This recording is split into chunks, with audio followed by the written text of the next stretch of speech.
Royals. Tune in to hear every pitch, every hit, and every out as the Chasers play at Warner Park and across the International League in 2024. With the voice of the Omaha Storm Chasers, Nick Batters, on News Talk 1290 Coil. Tune in to 1290 Coil all season long for your Omaha Storm Chasers baseball as they take on the International League. It's Storm Chasers baseball on 1290 Coil. At Cox Mobile, we know you're smart. You brush your teeth in the shower to save time, make coffee ice cubes for your cold brew, and wear goggles to cut onions. You also added Cox Mobile. So smart. Now you're running on the network with unbeatable 5G reliability and saving on your Cox internet. It's ingenious, just like you. Aw, thanks. Cox Mobile, the smart way to mobile. Cox postpaid internet required. Cox Mobile runs on the network with unbeatable 5G reliability as measured by Ookla LLC in the U.S. to H 2023. Other restrictions apply. Learn more at cox.com/mobile. Tickets for less. Best seats, best prices, no service fees. Shop ticketsforless.com. KOZN Bellevue, Omaha, Council Bluffs. This is 1620 The Zone.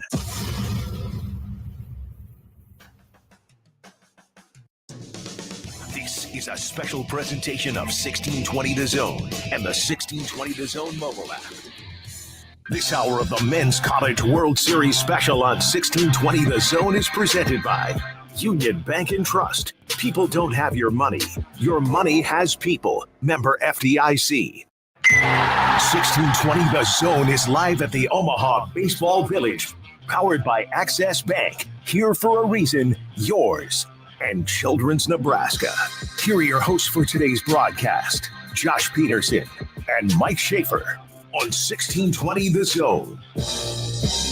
It's like we just left. Josh Peterson, Mike Schaefer with you from the Omaha Baseball Village. Hour one of our special show today is presented by Union Bank and Trust, where people don't have your money has people. Member FDIC. And let's get this one in right away, Mike Schaefer. 1620 The Zone hydration sponsor is Zen Water. Time for a hydration break presented by Zen Water. Thirsty for a change. It's gonna be a toasty one today. I hope that everyone has their water to stay hydrated from Zen Water. Speaking of water, did our friend Max Homa the bag? It is not out. Where's the bag? Has it been given away? I hope not. Has it been taken from us?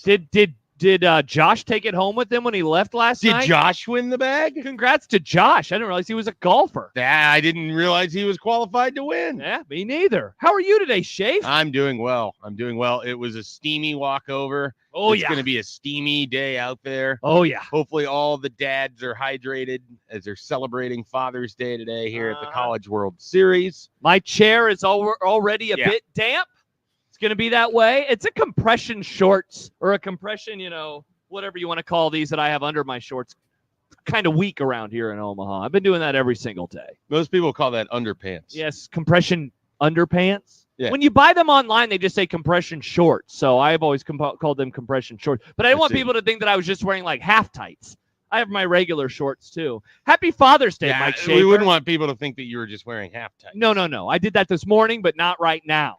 Happy Father's Day. Mike Schaefer. Thank you. First Father's Day. How has it gone for you so far? Pretty good. Saw Hudson around 6:30 this morning. He had been up for an hour at that point. Nice. He took a nap. I was able to get him down before I got ready for this morning as well. Some debates. Can you take a nap in the morning?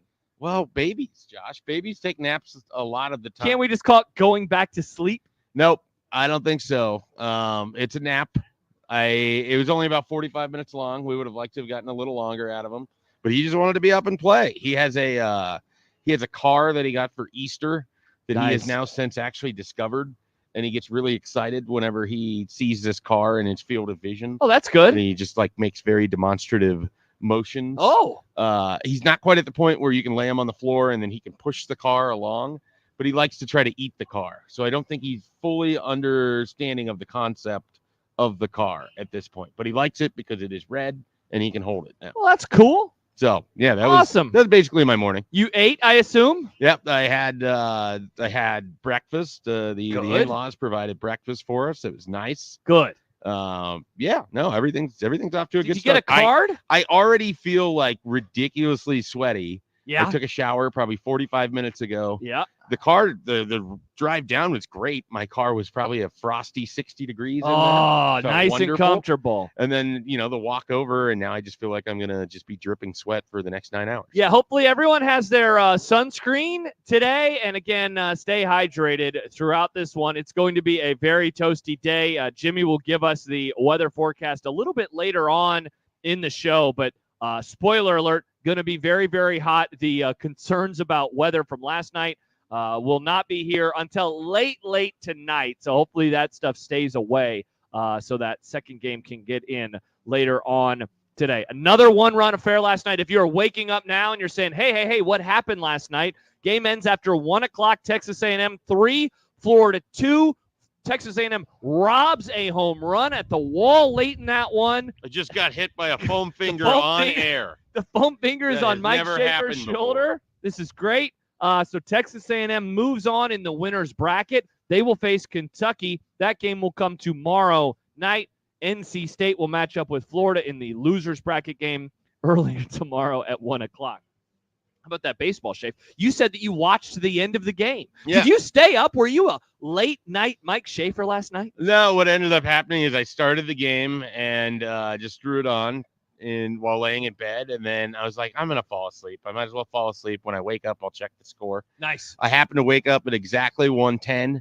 Which allowed me to watch the final at bat of the game. There was a couple runners on, and Texas A&M was able to get the strikeout to finish things out. I didn't know there had been a home run robbery until I woke up again at 6:30. Yeah. And then I was like, whoa, that could have definitely changed things. Great catch. Did you know about the Texas A&M fan situation from last night? Have you seen this? Have you heard about this? No, I have not seen it or heard about it. Texas... So enlighten me. Enlighten us. Well, I believe that our friend of us, Connor Happer, was right there when it happened, but a couple of Texas A&M fans, I'll read his tweet from 10 hours ago when there was a baseball game going on. Here is a better look at the guys. They had been chirping at the Florida dugout for quite some time. They knew security was coming to run them out of here, so they got as close as they could and shouted some very personal things in the UF dugout.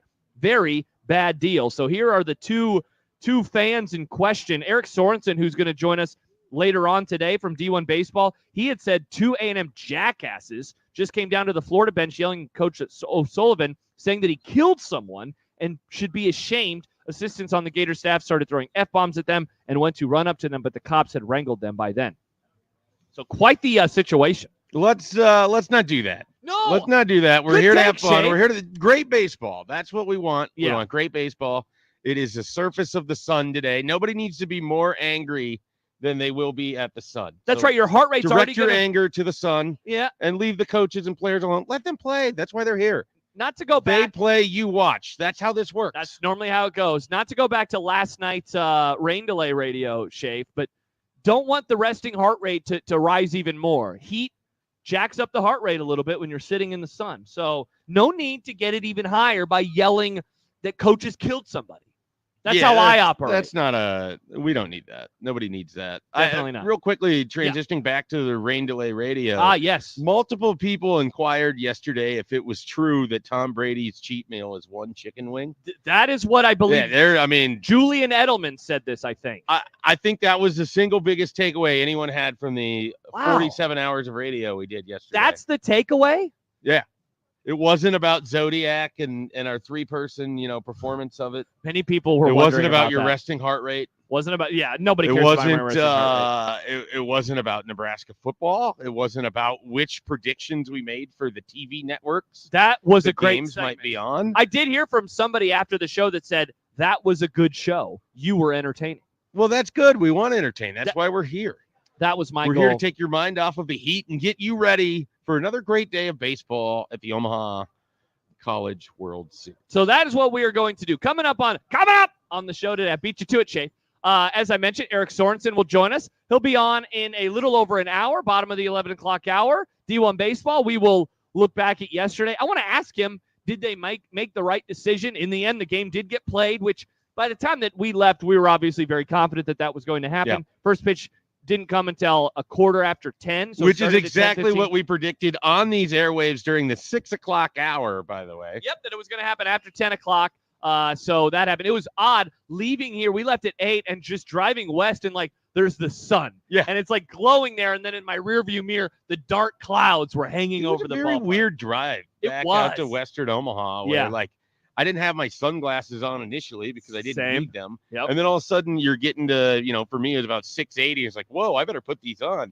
And then it was just a weird, it was like, I was driving down 120th and on my left, very bright, very sunny. On my right, like kind of dark, stormy a little bit. Yeah. I ended up leaving them off. I put them on for like 5 seconds and I was like, nope, it's too dark, I think. So I'm going to leave them off. So I had to do a little squinting into the sun. So yeah, we'll talk about just the decision and then the game and I guess this awkward weirdness that happened down in the dugout, by the way, with the Texas A&M fans. So we'll talk about that. Look ahead to today's games as well with Eric Sorensen. Today, NC State, Florida, the elimination game. That one 3 hours away. Kentucky, Texas A&M, the nightcap here on Father's Day. You are.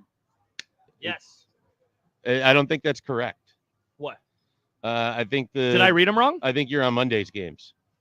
No, Virginia, Florida. Oh, wait, what did I say? You said Monday's games. Virginia, Florida State. Thank you, Shave. That is the elimination. We want to make sure game. people know which games are That's happening true. the right day. Well, before you got here, somebody came up and said, hey, I really appreciated the show you guys did. You were the only updates that I had on last night's game. So well, we know it wouldn't come from ESPN.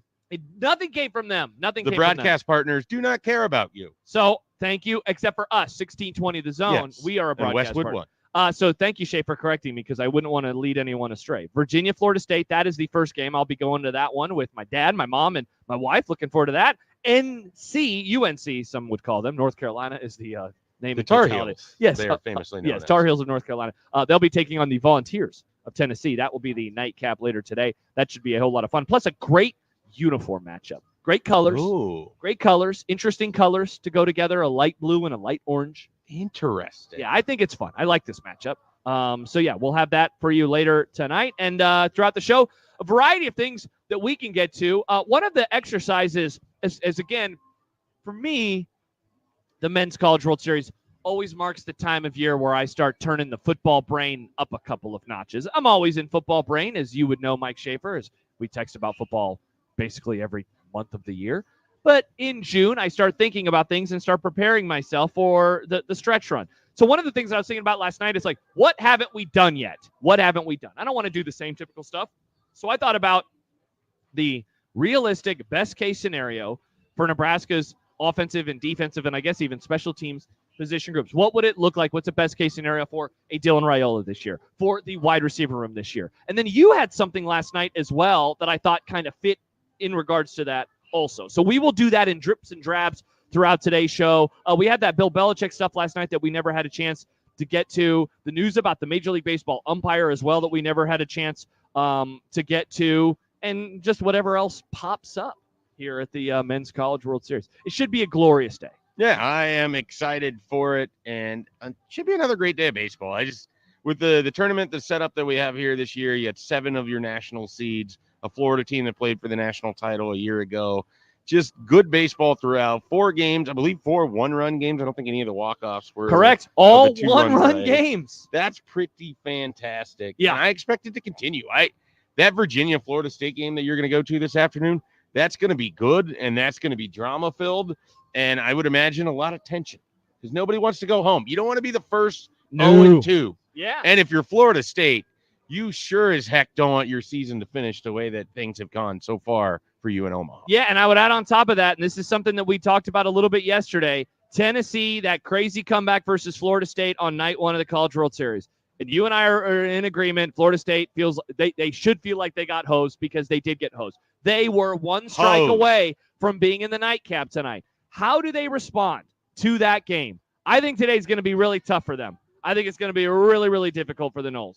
So how do they respond? We will. That's another question that I have for Eric. I am so interested in just mindset and how you get over. Now you've been hit by a foam finger's hitting me in the face. But how do you get past a loss like that? So that game should be good. And then as we talked about, seemed like you disagreed with my North Carolina-Tennessee uniform take, by the way. Oh, I didn't disagree. I just didn't think about it. You just kept saying interesting with the tone. Interesting. I was interested. All right. I wouldn't have just made the connection to strong uniforms there. But I don't know that I react to the baby blue that everybody else does. I do like the orange. Oh, interesting. Big fan of orange. Oh, interesting. Yeah. Interesting. Yeah, interesting. I'm not a big orange guy. 1620 The Zone is joined today by the Drug Enforcement Administration. To learn about the dangers of fentanyl or to join in the fight against drugs, visit DEA.gov. And come by the Zone booth at the bullpen inside of the Omaha Baseball Village. Register to win a summer prize pack of tickets to the Henry Dorley Zoo, KC Royals tickets, and ice cream from Ted and Wally's for a year. 13th and Mike Fahey. Josh Peterson, Mike Schaefer, Jimmy Chavez hanging out here. We got Peter Krenzer back in our 1620 The Zone studio. Hello, Peter. What up, Peter? Thank you for being with us. We appreciate you joining us. Happy Father's Day to all of the fathers out there. Hope that you have a wonderful day. And for those of you who are without fathers now, or a father, maybe without a child now, certainly thinking of you on this day as well. We will continue to roll on from the warm and steamy. We're just waiting for that sun to get a little bit more west when we return here at the Omaha Baseball Village on 1620 The Zone.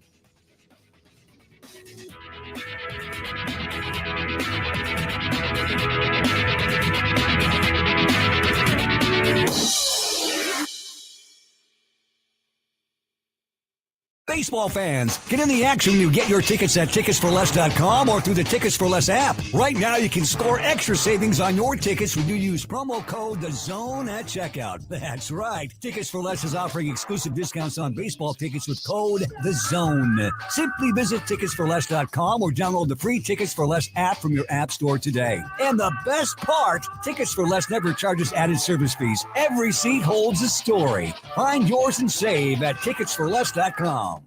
To be a part of Nebraska medicine Hi, welcome. is to be a part of something extraordinary. Nebraska Medicine, how may I help you? Because these are the doors that open doors How are you? to growth and opportunity for each other and for our community. That went really well. For those who know that the academic experience, You know what? I agree. the life experience that you get here is beyond what you can get anywhere else. And that's exactly why here is where you belong. Join us at nebraskamed.com/careers. Nebraska Medicine. Together, extraordinary. Security equipment makes sure you're always safe at home. SEI gives you time to focus on what really matters. Whether it's your home or business, we protect life and property with all the latest Honeywell home and First Alert products by monitoring for security, fire, carbon monoxide, flood, and temperature. 24/7, 365. We provide peace of mind by connecting services like security, video, and automation in one system. Visit SEIsecurity.com to set up a free consultation. SEI is a First Alert Pro Residio Premier Partner. An estimated 80% of Americans aren't getting their recommended daily amount of physical activity. It's time to move and keep moving, America. And when you need help, physical therapists and physical therapist assistants are by your side. Be your own champion. Choose more movement. Choose better health. Choose physical therapy. Find out more information and a physical therapist at choosept.com/NE. Brought to you by the American Physical Therapy Association of Nebraska. Experience the difference and save more when you shop at one of our 3 convenient Woodhouse Ford locations. And right now, it's more affordable than ever to get behind the wheel of a new vehicle when you visit a Woodhouse Ford dealership. Going on now, save up to $10,000 off MSRP on the 2024 Ford F-150 Super Crew XLT with approved credit, $299 doc fee due at signing. Offer expires 7/08/2024. See dealer for details. Curveballs belong in baseball, not your bank. When you choose Access Bank for your personal or commercial banking needs, you'll know what to expect every time. Personalized, all-in-one service from experts who know banking and the Omaha Metro. Access Bank has convenient branch locations and easy online solutions. Because we're here for a reason, to make your experience a home run. Learn more at accessbank.com. Member FDIC.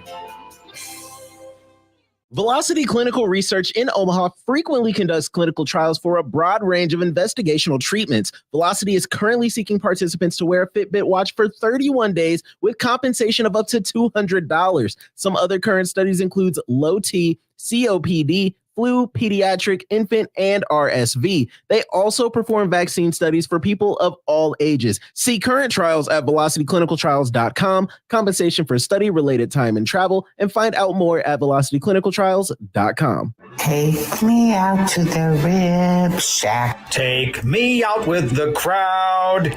Buy me some ribs, brisket, and some mac. I don't care if I never get back. Let me eat at the Rib Shack. In every bite, there's a win. For it's 1, 2, 3 slabs, you're in at the old Rib Shack. Rib Shack Smokehouse, 108th and Q. Now back to the Men's College World Series special live from Omaha Baseball Village, powered by Children's Nebraska and Access Bank on 1620 The Zone.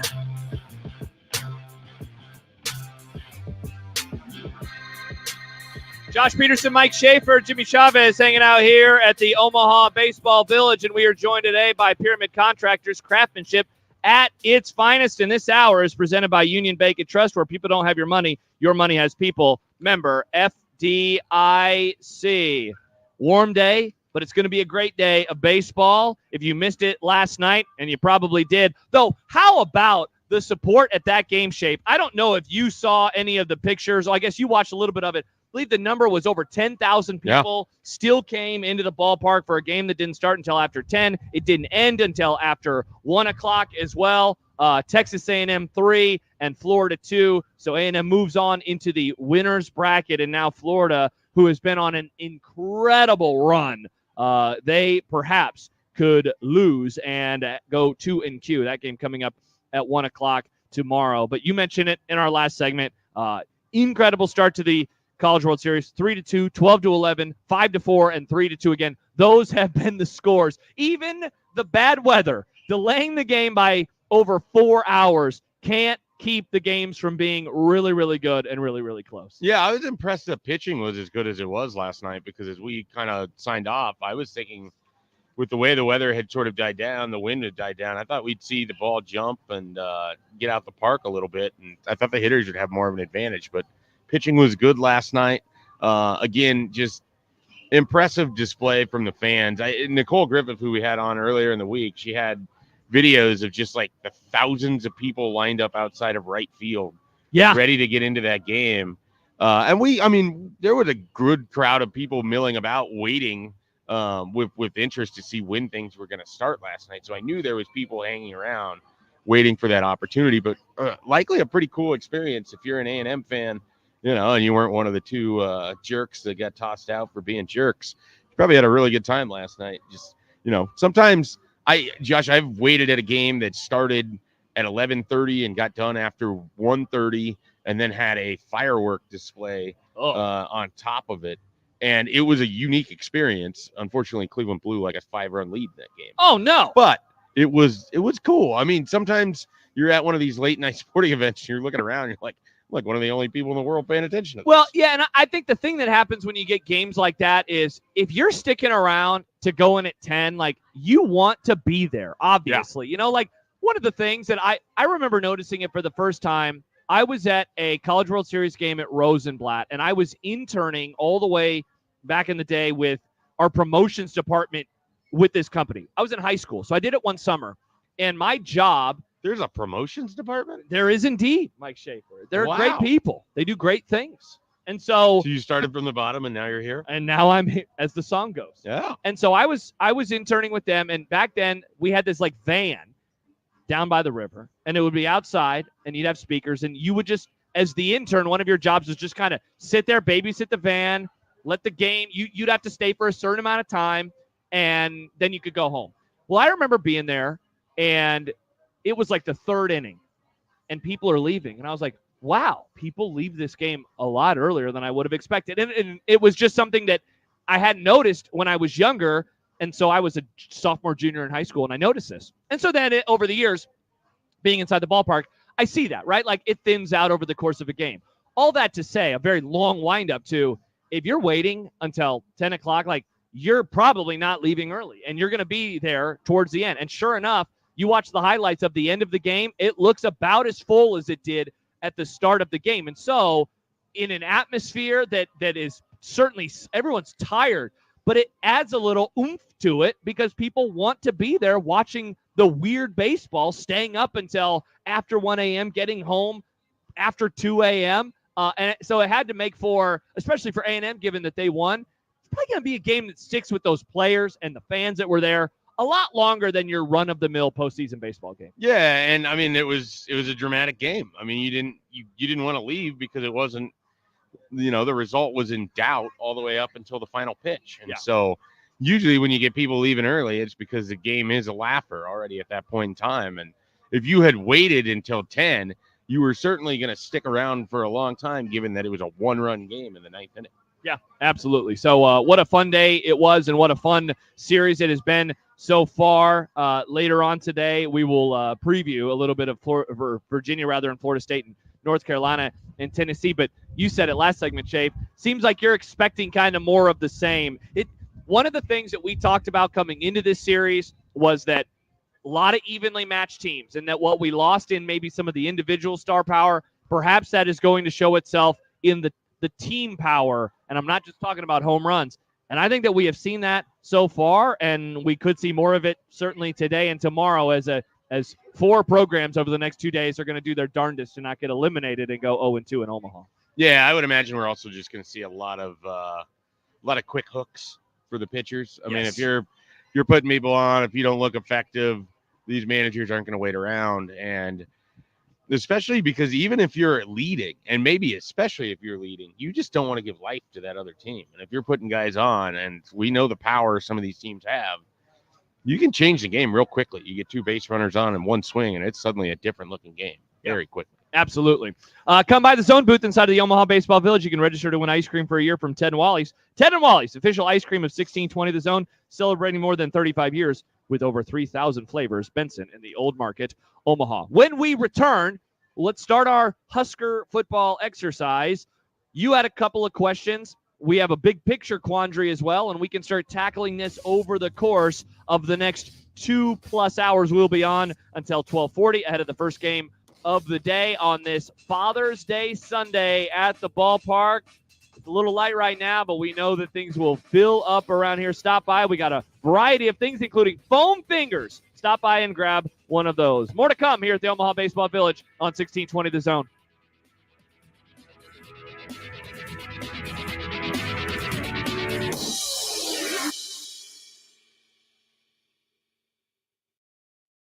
Fentanyl is the deadliest drug threat facing our nation. A dose small enough to fit on the tip of a pencil is potentially lethal. The Drug Enforcement Administration is working hard to remove this threat from our streets. Join the fight and make a difference. To learn more about a career with DEA, visit DEA.gov/careers. People with different skills but the same mindset to keep drugs out of our communities. Visit them in person at Baseball Village during the College Baseball Championship. And we're back live, and what a beautiful day here at the park. Just listen to that crowd. Excitement's in the air. They've come to see the best of the best from all over the globe in what's been a fan favorite for nearly 130 years. That's right, it's all at Omaha's Henry Dorley Zoo and Aquarium, the #1 zoo in the nation. Be sure to swing by between games and check out our newly reimagined Hubbard Orangutan Forest. Plan your visit at omahazoo.com. For generations, hardworking people have relied on Ford F-Series trucks to help grow businesses, communities, families. A legacy of capability and technology that has made Ford F-Series America's best-selling trucks 47 years straight. This is the next generation of Built Ford Tough. Based on 1977 to 2023 calendar year total sales. In the heart of the country is a children's hospital at the forefront of pediatric innovation, where teddy bears and coloring books meet leading-edge treatment and technology, where warm smiles and a human touch go hand in hand with tools like remote patient monitoring and robotic-assisted surgery, and where a committed team of healthcare providers believes innovation is best used to deliver better care for kids. Children's Nebraska. Believe in better. Success in today's electrical market requires your company to be able to adjust to an ever-changing field. A partnership with IBEW Local 22 gives you that flexibility with access to journeymen, apprentices, proven training programs, marketing assistance, entry into markets not available before, ability to expand and contract with changing market conditions, and a benefits package for you and your employees. Contact Bob at IBEW Local 22 for additional details at 402-980-7596. You don't have to wait for your perfect landscape. Patera Landscaping can book your project now and have it beautifully installed in time to enjoy this July and August for cookouts and get-togethers. Trees, bushes, colorful gardens, water features, patios, outdoor kitchens. Patera Landscaping can do it all. Call today and have your perfect landscape this summer. Patera voted Omaha's best. PateraLandscaping.com. If you want a perfect landscape, call Patera.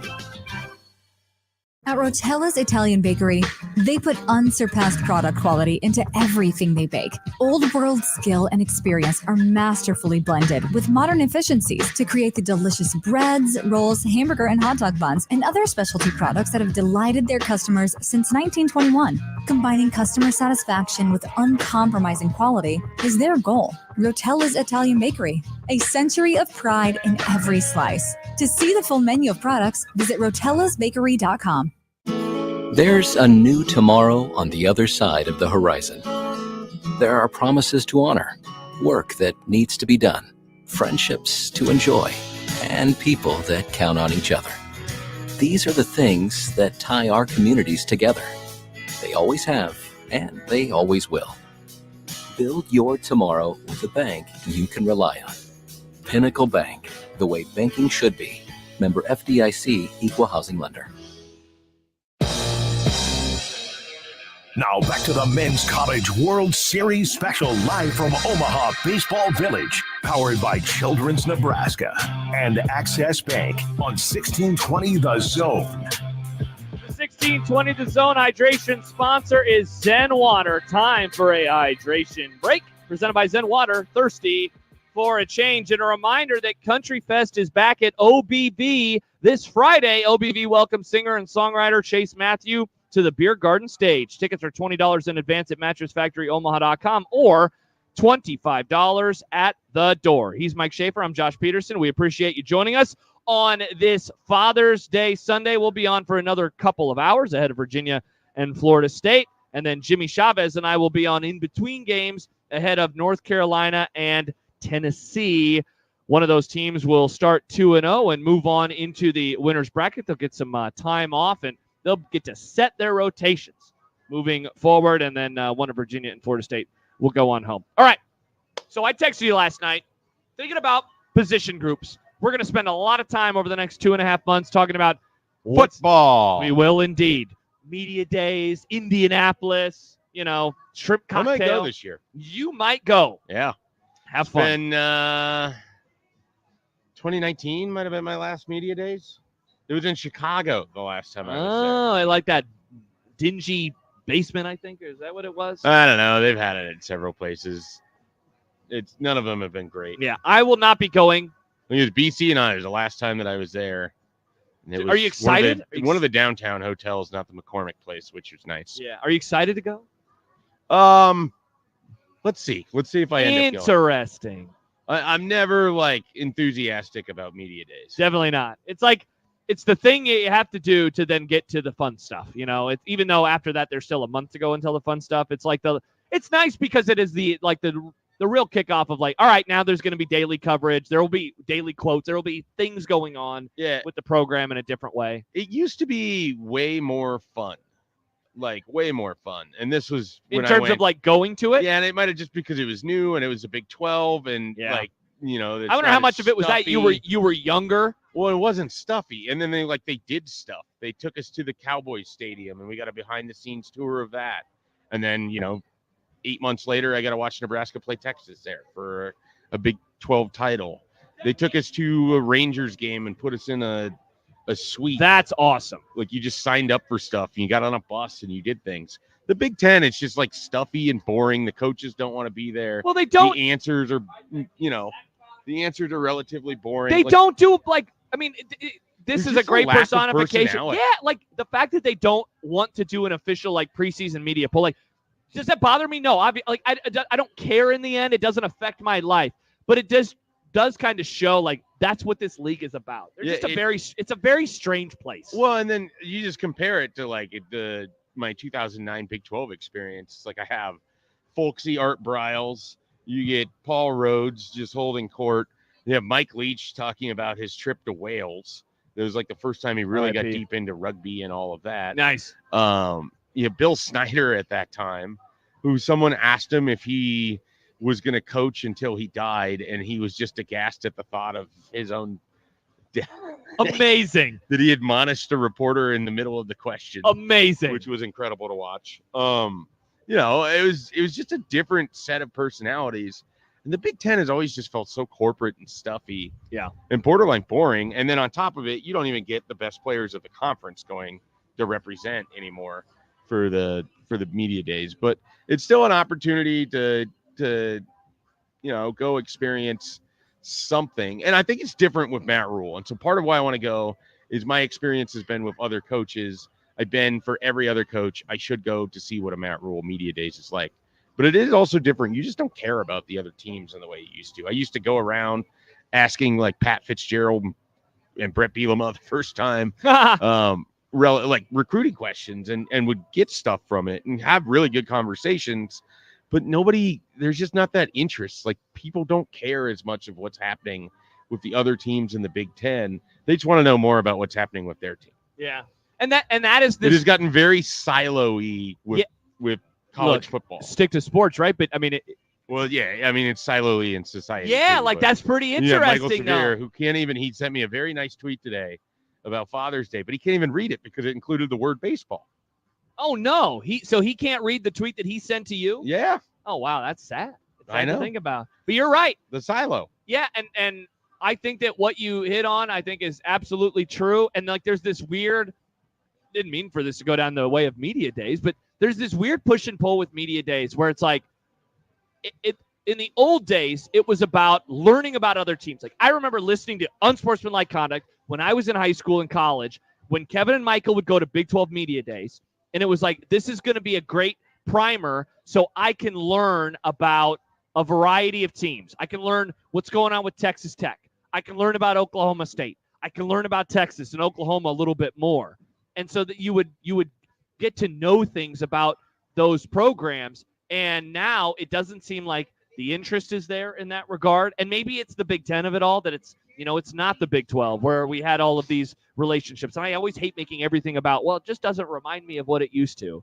But it just does seem like that the interest in some of that other stuff is not, what it used to be. So maybe that's why. Interesting. Yeah. Now I hope you have fun though. Now I'm thinking to myself, here's how I can help change things. Here's how I can affect change and make it better. Okay. I'm gonna see, and this will get turned down because no one will allow it to happen. But I'm gonna request to see if I can be on the media row side of things, the radio row, but not actually have a radio show going on. I just want to set up a TV with a PS5 and then challenge various players. Incredible to bit. NCAA football, and then we Shafe. just film the interview, and I just talk to them while we're playing. Shafe, amazing bit. I love this idea. I want to do this now, and I know it won't happen, but it would be awesome. You want to talk about great content. Yeah. That would be, look, if somebody Maybe I can talk to Nebraska, and they'd let me interview players that way. Yeah. They, like Matt Rule can just select them. I don't even care who I get. Bill Simmons did a column once where he was playing Tiger Woods, and he was playing with Tiger Woods. Yeah, I remember that. That, Shape, this is a golden idea. I know. I have ideas. If people you're not, get in the way of them. This might be one of those ideas that a lot of other people have thought of, but if not, I hope that you're able to execute it. Well, we'll try. Josh says, as we move on into the conversation, but he says the focus on only the home team definitely plays into our constant overconfidence in Nebraska each season. Other teams improve as well. And that's a fun way to kind of kick off this discussion. So the thing that I was trying to think about that we, maybe need to think about a little bit more over the next few months is best case scenarios for these various position groups and what that looks like. We have spent a lot of time, and we will spend more time talking about Dylan Raiola and what he could mean for the offense. I have spent a lot of time being a bit pessimistic about the running back room, for example. So I wanted to think today about best case scenarios. And I guess there could be an exercise another time in this offseason to do the opposite. and what is a worst case scenario. That one just seems like that's kind of easy. Somebody gets hurt and everything goes to hell. I mean, that's pretty easy. Nebraska just finishes 5-7. Yeah, exactly. That's the worst case scenario. You get no answers on anything. So I want to. We're done. You don't even have to. There you go. All right. So that's the worst case scenario. All right. Awesome. We don't have to do that exercise later in the summer. But what does best case scenarios look like? Where would you like to begin this conversation? And another one of your prompts was looking at potential breakout sleepers or maybe guys that are going to step back. And so we could also talk about those within each of these groups. But are you wanting to start on offense? You wanting to start on defense? Is there a particular position group that you would like to dive into first and foremost? Let's go with wide receiver because I feel like that's a fun position group to kind of. Yes, it is. To kind of discuss, to kind of decide, what we think at this point before we're able to see games. We haven't seen a lot of Jamal Banks and Isaiah Nair and some of these individuals as they're going to represent Nebraska, but we already kind of think highly of what they could potentially do. I was going to say this is one of the more interesting groups on the entire season. You lost some players last year, though I don't think anyone is like, who do you think people are most bummed about from Billy Kemp, Marcus Washington, Ty Hahn, or Joshua Fleeks? Like, is anyone that like? I think it's Marcus Washington. You think so? Yeah. He's the. But I think they've all largely been replaced. Yes, for sure. I don't know that there'd be a groundswell of people that would say that Nebraska's receivers haven't improved, or at least the concept of Nebraska's receivers haven't improved from last offseason when that was sort of your primary guys. Yep. To right now. So I am in that camp. I think that they are going to be better. But I also think that it is still in this, like, these are still the beginning stages of things getting where they ultimately want to be. And part of that is some of the players that they have recruited and the rawness in some of those. We talked about Jalen Lloyd, right, yesterday, who you are very high on. Very high. For his future, not only at this level, but potentially at the next level as well. And so you have, like, those young guys that were on the roster, did have to play last year because of injuries, maybe sooner than a lot of us expected. Then you have some of the young players that they brought in for the recruiting class that probably in the same boat as we kind of wait to see what is going to happen. But then you have, of course, the transfers. And I think that a lot of the conversation, it centers around Isaiah Nair and Jamal Banks, Mr. Banks. It settles around those two players. And I think in particular, it's Banks, right? Like, he is the guy that as he goes, the wide receiver room goes. Can we say that, you think? Or it's would possible. you actually say it with a different, like, maybe we think he's going to be good. So as Isaiah Nair goes, maybe that's how the receiver room grows because he's not going to be maybe the number one overall guy. I don't know that sitting here today on, I believe it is June 16th today. June 16th? June 16th? There we go. I love knowing the date. Sitting here on June 16th, I don't know that I can tell you who I think is going to lead the team in receptions or lead the team in yards or lead the team in touchdowns. Because a lot of people would say Banks. Yeah, and I'm not sure that I'm there. I think that Banks' biggest value is that he is veteran leadership. He's reliable. He can become a go-to target on those third downs. But that doesn't necessarily mean he's going to lead you in any of these categories. He might lead you in an entirely different way that isn't statistical. And Isaiah Nair could end up being this, great addition for Nebraska that cashes in on what he was for Wyoming, that cashes in on what he was going into the season 2 years ago for Texas when he tore his ACL. Yeah. And he basically was going to be one of their top wide receivers. Yes, he was. He was having a monster camp, and they were like crestfallen that he had gotten hurt. It was like a big blow to what Texas had hoped for 2022. And then, of course, they had guys step up, and he fell, behind in the pecking order. But as we saw in the spring, he has a lot of talent. It wouldn't shock me if he were to end up as one of the leaders there. And then, of course, the name that I'm going to keep talking about in just glowing terms, I would not be at all surprised if Jalen Lloyd is an all Big Ten wide receiver. Whoa. I think he has that kind of talent. I think with that kind of speed, I think with the possibility of a special arm at quarterback, he could be a big play threat in the way that Trey Palmer was. He could be the kind of guy that absolutely hamstrings a defense. He could draw so much coverage. It opens up things underneath for guys like Thomas Fidone or Jamal Banks or whomever that might be more possession type receivers or move the chain type guys. I just think if we get the best case scenario of Jalen Lloyd, Nebraska has a star on their hands at wide receiver, which is not something you've said a lot. No, you really have not. I mean, there have been players where you're like, that guy could be good, but to say that word star, like that's a different level of player. So we kind of set up the group. What's the best case scenario then for this room? I mean, the best case scenario is your top guys stay healthy and they're able to play for you, throughout the year. And then I also think rather than just one guy getting loaded up, the best case scenario is you have a bunch of guys that finish anywhere from, 800 yards to 600 to 550 to 450. You throw the tight end in there. I mean, if you're able to compile with some of your top guys, those sort of numbers, it means your passing game as a whole has done very well. It also means your quarterback has been kept upright. For sure. And, some people might look at it as like, oh, no, you're trailing if you're having to throw that much. I think this is going to be a team that plays through the air. I really do. I don't think it's going to be a ground-oriented attack. And they're going to run the ball, and they might run the ball more than they pass it, but the pass is what's going to be the threat for defenses in the year of 2024. Well, so I agree with you. I think those numbers are a great place to go, like 800, 600, 400. Like, so you combine those numbers for your top three receivers. That is, you're looking at 1,800 yards. Can that number get to, about 2,000 combined? And then, like you said, you throw. I would look for them to be over 2,000 passes. The top three receivers? I think, yeah. Okay. Especially if you throw in, like, says the top three and the tight end, then I think we're talking like 22 to 2,400. See, now you want to talk about a best case scenario? That is really getting you into a good spot because that's just your top three receivers and a tight end or two. Yeah. Then you go to your fourth, fifth, sixth receiver, and then you throw in a running back or two.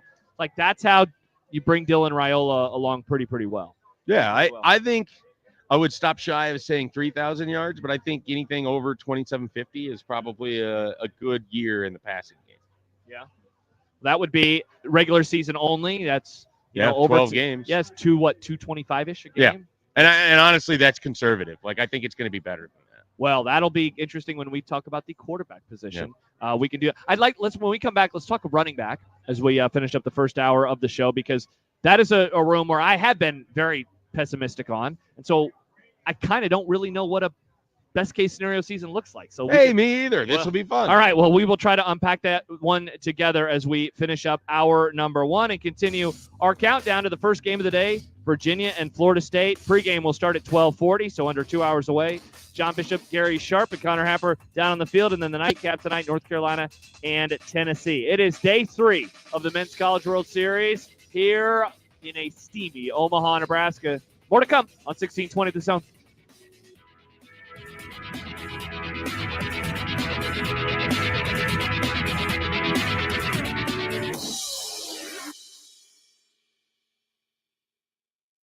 It's time to make a game plan for game day parking. During big events, curbside parking in Omaha has a higher event rate. So save money for peanuts and Cracker Jack by parking in a garage or surface lot. You can even reserve an off-street parking space days, hours, or minutes in advance with the Park mobile app. Learn more about where to park and how to pay at parkomaha.com.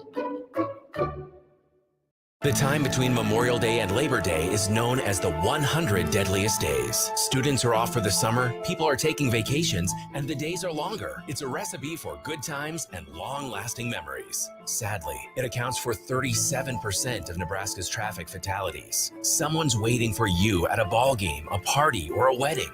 Don't let a crash keep you away. Focus on driving. Brought to you by the Nebraska chapter of the National Safety Council and the NDOT Highway Safety Office. Twisted Thunder Fireworks is going to save you big money. You'll find the best variety and the lowest prices in the entire state of Nebraska. Don't believe us? See page after page of products and pricing online at twistedthunder.com, where you can watch everything before you buy and choose local pickup so it's ready to go for you at the tent. Go to twistedthunder.com to check out all of our locations in Nebraska as well as our location in Council Bluffs. That's twistedthunder.com. To be a part of Nebraska medicine, hi, welcome, is to be a part of something extraordinary. Nebraska medicine, how may I help you? Because these are the doors that open doors. How are you? To growth and opportunity, to advancement and impact, to extraordinary teamwork. That went really well. Together, for each other and for our community. Because within the doors of Nebraska Medicine, Good to see you. we welcome your curiosity, value your voice, Dr. Richards, what do you think? and partner with you to chart your path to do the extraordinary. Together. You got this. This is our commitment we never take for granted. Because when you open the doors Let me get that. to Nebraska Medicine, you open yourself to an academic experience, a life experience, an extraordinary team experience beyond what you can get anywhere else. And that's exactly why here is where you belong. Ready? Nebraska Medicine. Together, extraordinary. Join us at nebraskamed.com/careers. When you shop local, you help strengthen our community. So if you need roof repair, gutters, siding, even windows, call local Pyramid Roofing. They're the #1 roofer in Omaha for more than a dozen years. Let Pyramid Roofing come and give you a free estimate. Give them a call at 402-502-9300. That's 402-502-9300. Or visit them online at PyramidRoof.com. Never settle for less. At Union Bank, people don't have your money. Your money has people. First home people, investment people, people who answer the phone and your chats, dream car people, dream retirement people, driving your dream car in your dream retirement people, small business people, credit card people, and all the other people you need. At Union Bank, our people help you do more than you dreamed possible. So stop in and say hello. We can't wait to see you. Union Bank and Trust, member FDIC. We're excited to announce the grand opening of Saul's Jewelry and Loan's new downtown location. It's a Saul's shopping experience like you've never seen in this beautiful, historic location. And of course, we brought in tons of new inventory, amazing jewelry finds at our famous best in town prices, motorcycles, tools, bikes, guitars. And as always, get a cash on the spot loan from $10,000 to $50,000. Everything you've come to expect from Saul's in our new location. 22nd and Harney, downtown Omaha, Saul's Jewelry and Loan. Oscar's Pizza and Sports Grill is West Omaha's headquarters for specialty pizzas and award-winning char-buffed wings. Enjoy games on their updated video and audio system and huge LED wall. Their main location on 173rd and Center is the perfect place to beat the heat with family and friends for the college baseball tournament. They also have a second carry-out location at 162nd and West Maple Street, featuring the same great pizzas and wings. Oscar's Pizza and Sports Grill, home of the Big O Pizza and award-winning char-buffed wings. Now back to the Men's College World Series special live from Omaha Baseball Village, powered by Children's Nebraska and Access Bank on 1620 The Zone.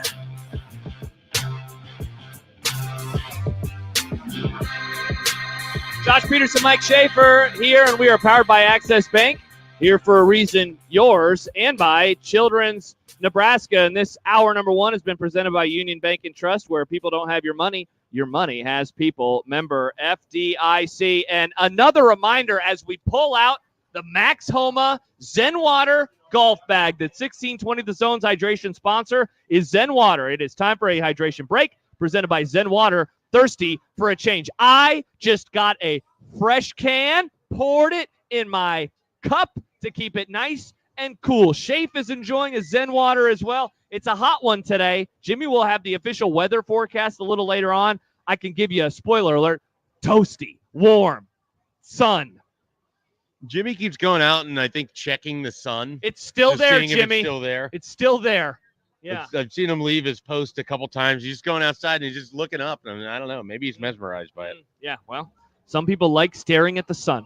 I don't know if that's a great idea. I would not. I recommend not. He does have sunglasses on, so That's he's not true. putting himself in danger. Yeah, you don't want to stare at it, though. It still is bad for your eyes.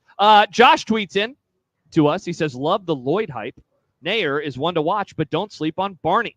He's developing that connection with Yeah, I mean, I definitely am not sleeping on Corey Barney. That was one of my favorite players in the class. It's just hard to know exactly how many reps, how often these guys are going to be on the field. It wouldn't surprise me if Ja'Cory Barney is in that Jalen Lloyd role of last year where, you know, he ends up with a handful of catches and big plays, but he's not consistently getting the ball because he has some guys in front of him. Running back room. What in the world is a best case scenario for this group given the, I don't know, struggles that it has had for years around here. Not to, we don't have to go through the history because then we would just do that for the entire segment. But this is a Terrell group. Newby. Yeah. Imani Cross. Yeah. They haven't had Divine Ozigbo. the last Mikhail Wilbon. Yeah. Remember that Mikhail Wilbon carry against BYU that people were still talking about? Actually, no. You don't really, this was like a joke that I made for multiple years in a row. Yeah, I don't remember it. There was some very excited fans because Mikhail Wilbon had like a 4-yard carry where he juked 2 guys. Oh, nice. And that was like the thing that told everyone that he should be the starting running back instead of at that time it had been Imani Cross, I believe. Yeah. And then eventually did Divine Ozigbo take over that year? I can't remember. In what, 2015? 2015 was it? Zigbo did play that year. That was his freshman year with Mike Riley. Anthony Grant gone from last year. Joshua Fleeks, who I mentioned in the last segment, also gone. But not forgotten. What a great carry against Michigan. Yeah, a lot. And then a lot of guys are back. A lot of guys are back off of injury. Gabe Irvin is back. Ramir Johnson is back. Emmett Johnson, who played in a lot of the games at the end of the year, he is back as well. And then, of course, they bring in Dante Dowdell. I mean, you did a great job, I thought, of setting up the segment last time. What do we do with this? What do we do with this room? Kind of setting up where this room is at right now with, I think, a ton of questions, experience, but still, you said star last segment. There's certainly not a star in this room. I think the best thing everyone can do with running back in Nebraska is to just be patient and wait and see who emerges later in the year. I mean, that's been the case for the last several years now. Emmett Johnson became the guy down the stretch this last year. I think there's hope that maybe he can take that and, pun intended here, run with it in 2024. I just don't know that I believe that there's any one individual amongst this group of running backs that is just going to take this job and make it theirs. I think it's going to be a bit of a committee approach. I think it's going to be play the hot hand while you have it. We know EJ Barthel likes to rotate guys in and out. We know that much to the chagrin of John Bishop. Yeah, we know that he doesn't necessarily have, one guy in one spot. Everyone can play in the different roles, and that's how they want their running backs. They don't want, just a power guy or just a guy who's going to catch passes. But I think the biggest thing is going to be who can establish themselves as a reliable pass catcher, who can establish themselves as someone who can step up and pick up blocks in the hole. Because if you are throwing a little bit more, you need that, protection. And I know people roll their eyes about it, but coaches love running backs who can pick up blitzes. Yeah. And they like to be able to trust guys that know how to handle that. And there was times in recent years where a running back just allowed a blitzer to come through, absolutely take Casey Thompson out or Adrian Martinez or whomever. So best case scenario at running back, one of these guys establishes themselves. It's just hard to tell you who it's going to be. We will try to do our best when we come back and come by the Zone booth inside of the Omaha Baseball Village. You can register to win ice cream for a year from 10 Wally's. 10 Wally's official ice cream of 1620 The Zone, celebrating more than 35 years with over 3,000 flavors. Benson in the Old Market in Omaha. Hour 2 coming up next here on 1620 The Zone.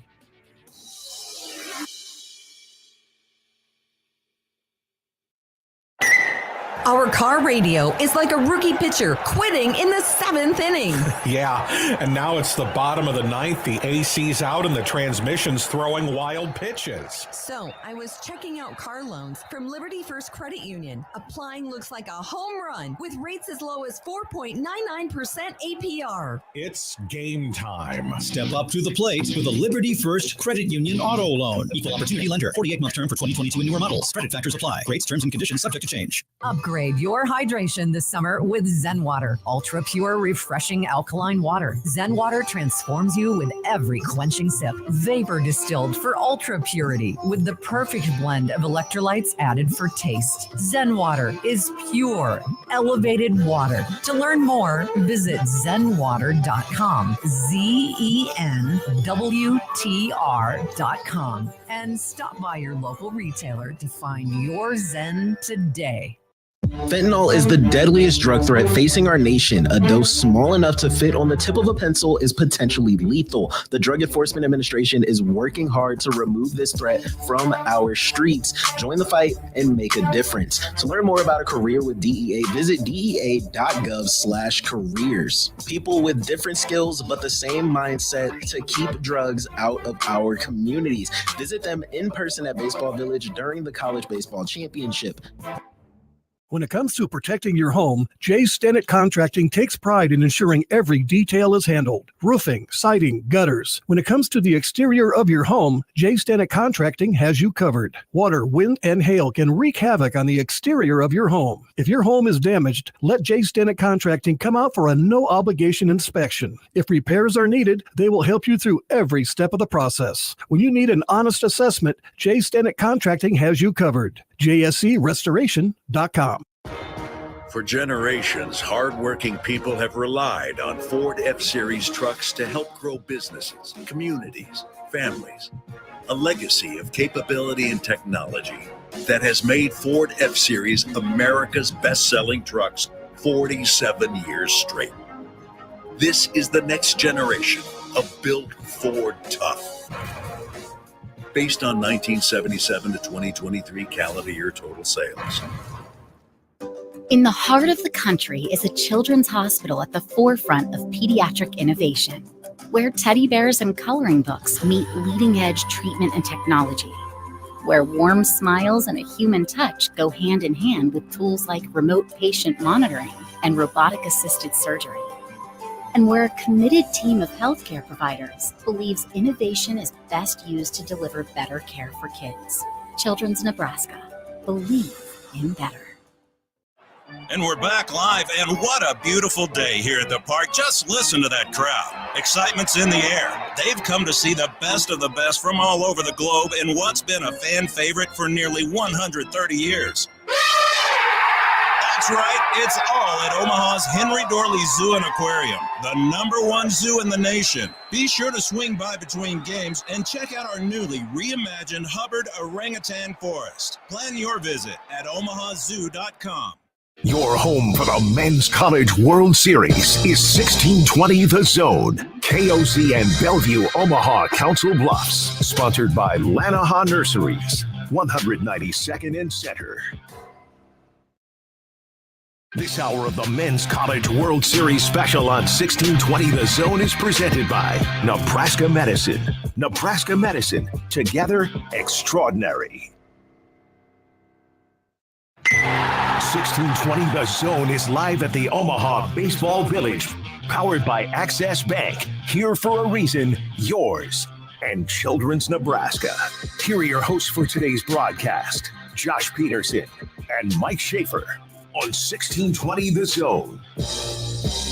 Already 1 hour down here at the Omaha Baseball Village, and hour 2 is presented by Nebraska Medicine, together extraordinary. And a reminder that Country Fest is back at the OBV. This Friday, OBV welcomes singer and songwriter Chase Matthews to the Beer Garden stage.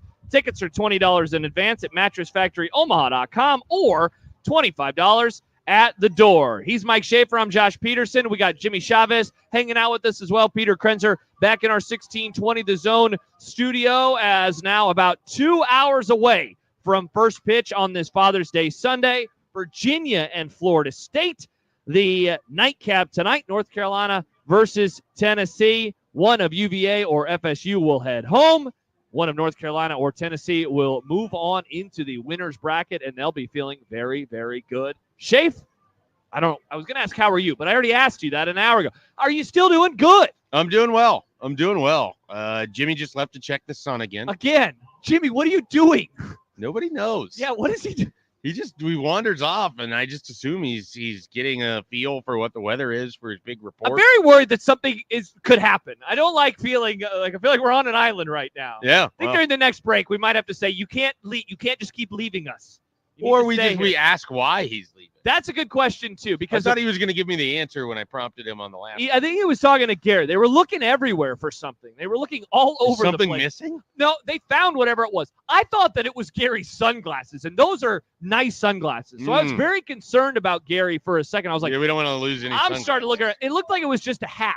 which, like, no offense, but it's just a hat. Well, but they found it. A hat is a hat. They found it. Huskerfast tweets at us, how have they missed on all the transfer running backs? Greg Bell Award, a running back folks think is the man. Turns out he is slow and then disappears. One of my better takes, I love thinking about my good takes, was how often do you think about your good takes? A lot. To remind myself, I look in the mirror and I say, you can have good takes. You can have them again. And then I remind myself of what they are. I don't do this for the record. You do the whole, like, you run through, you're like, you're a good person. Yeah, that. You're nice to people. Marquise Step, I was out on Marquise Step. And I was right. Felt pretty good about that one. Okay. Who are you out on now? The whole room. All of them. I just don't, I thought Dante Dowdell could maybe be that guy. And it seemed like he got off to a slow start, maybe a stronger finish. So we never answered the question. I realized, by the way, in the midst of us talking about the wide receivers for a whole segment, we're definitely not going to get to the entire team today. No, I didn't think we were going to. Yeah, we only have fine. a couple hours, Yeah. and I talk too much. You know what? I'm going to save this. This is going to be a prompt for Nick Hanley and I tomorrow. So there you go. There we do. Already doing a little bit of prep. I was trying to think, though, okay, so what is the best case scenario? And what I came up with, and I guess you said it with the wide receiver room, and so I don't want to keep saying this over and over. Let's say that health is kind of a given. I think that one of these guys emerging, I'm not going to throw out 1,000 yards. That's not going to happen. But could somebody be like a 600-yard rusher? Like, is that a normal bar that I could say, best case scenario, one of these guys rushes for 600 yards, a second guy rushes for 400 yards, and then whatever else after that? That's 1,000 yards divided amongst two? Is that, like, I feel like that would help Dylan Raiola. It would help the offense in general. It would help the wide receivers. It would help the tight ends. Like, I think that's possible. I think Okay. it's fair. I think the best case scenario is maybe you get one guy gets to like 750. 750. Okay. Something like that. I don't think anyone's getting to 800 or 1,000 yards. I just don't know that there's going to be anyone that gets enough carries and enough opportunities to really, heat up. Because there's all this groundswell of excitement for Emmett Johnson. What was he averaging per game over those like 5 games? Off the top like of 65 yards. Off the top of my head, it is going to be about 65 to 80 yards. So It's if somewhere you in there. extrapolate that over 12 games, which is what we're doing here, okay, that's basically somewhere in the neighborhood of 700 yards. All right, so I'm going to just I want to do this math really quick. So he had in the final 1, 2, 3, in the last 6 games, starting with the Northwestern game, he had 73 yards in that game on 12 carries. He had 76 yards on 13 carries versus Purdue. He had 57 yards on 13 carries versus Michigan State. He had 84 yards on 17 carries versus Maryland. That was, by the way, most carries, most yards that he had in any of the games last season. 50 on 13 versus Wisconsin, and then 27 on 11 versus Iowa. That is 367. That is 61.1 yards per game. So 12 games at 60 yards a game, you're basically looking at 720 yards on the dot. Yeah. So that would be what you just said is the best case scenario. I like that. I think settling at that number, I think, is very, very good. I just don't think there's going to be running backs that are putting up 150, 175-yard games for Nebraska this year. In part because I don't think they're going to load anybody up that much. Yeah. In part because I don't think they have that guy on their roster. In part because in the Big Ten, I don't know that they're just going to be like with the Wisconsins and the Iowas. I mean, Iowa had 11 carries for 20-some yards. Not great. Part of that, the passing game couldn't help open things up. That's an issue. But I don't look for, and I think that's okay. Like, I think these numbers are fine.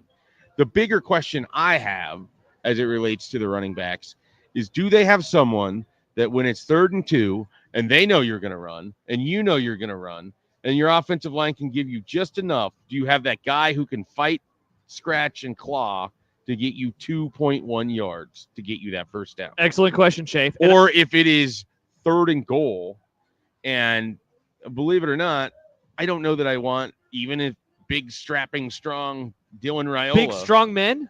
I don't know that I want him having to take a quarterback sneak all the time either. Do you have someone who can plow in and score? Is that what Gabe Ervin or Dante Dowdell can ultimately be? Because some of it is, I'm not so much worried about what the running back does between the 20s. It's from the 20 on in. You don't have, or maybe you bring in Heinrich Harburg in that scenario. Like, it's just I am fascinated with the short yardage running situation. Old Tim Tebow type stuff. Yeah. Like when he was a freshman. We figured it out with Jimmy. He got food. He got waiting food. for We the were food wondering to where open you up. keep leaving. It was not looking at the sun. He was not looking at the sun. All right, well, that's good. It looks like he smashed. Odson doesn't eat during our show. Jimmy's smashing this burger. It looks tasty. I don't blame Jimmy. Looks tasty. Looks like a good burger. All right, so you just said something. I bet he scouted it out for a while. Oh, yeah. And this could lead maybe into the offensive line. But let me ask you this question as we round out the first segment of this hour. When you assigned blame last year for why Nebraska's run game was so porous, I'm going to give you 3 options, and you will rank them for me 1 through 3, if you please. The quarterback passing game being essentially, untrustworthy, and thus the defense not having to worry about it. The running back room being devoid of better talent. The offensive line. How would you rank it? Just leave it in that order. In that order? Yeah. The running they game had struggled the most 8 or because 9 guys in the box all the time. All the time. Because they didn't care about the quarterbacks. Right. They didn't think Heinrich Harburg could throw it past them. Yeah. They basically were like, you're not going to beat us with your quarterback run game and whatever you're doing with your inside run with your running backs. We're not going to lose to this. Yep. And I think that's first and foremost. Secondly, I don't know that they have the personnel where I'm not enamored by any of these running backs at this point. It doesn't mean that Emmett Johnson can't get there, or Dante Dowdell can't turn it on, or, if Quentin Ives is actually going to be the guy that they talk about him as, if we see that at some point, or Gabe Ervin even. But I'm sort of at the point with Gabe Ervin where I need to see it for a long time before I believe that there's a lot left there. Couldn't agree more. So for me, it definitely starts with how defense have played Nebraska. And the lack of respect they had for the passing game. And I think that alone can help with the running backs more than anything else. So then going to the offensive line, isn't the best case scenario that they just continue this nice trajectory that they're on? If they show natural progression, if we get an even better version of Bryce Benhart and Ben Scott, if Teddy Prohaska, who I think is sort of the critical X factor of your offensive line, he's a guy that I have the biggest question mark about, which is wild because I can't even tell you with an assurance who the guards are. We think Micah Mazuka will be one of them. Yeah.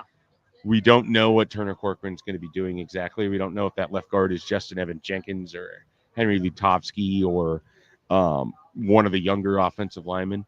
But the guy that I just have a big question on with that offensive line, and if he was able to go through spring healthy for the first time in his career, and maybe that sets things up for him, is Teddy Prohaska.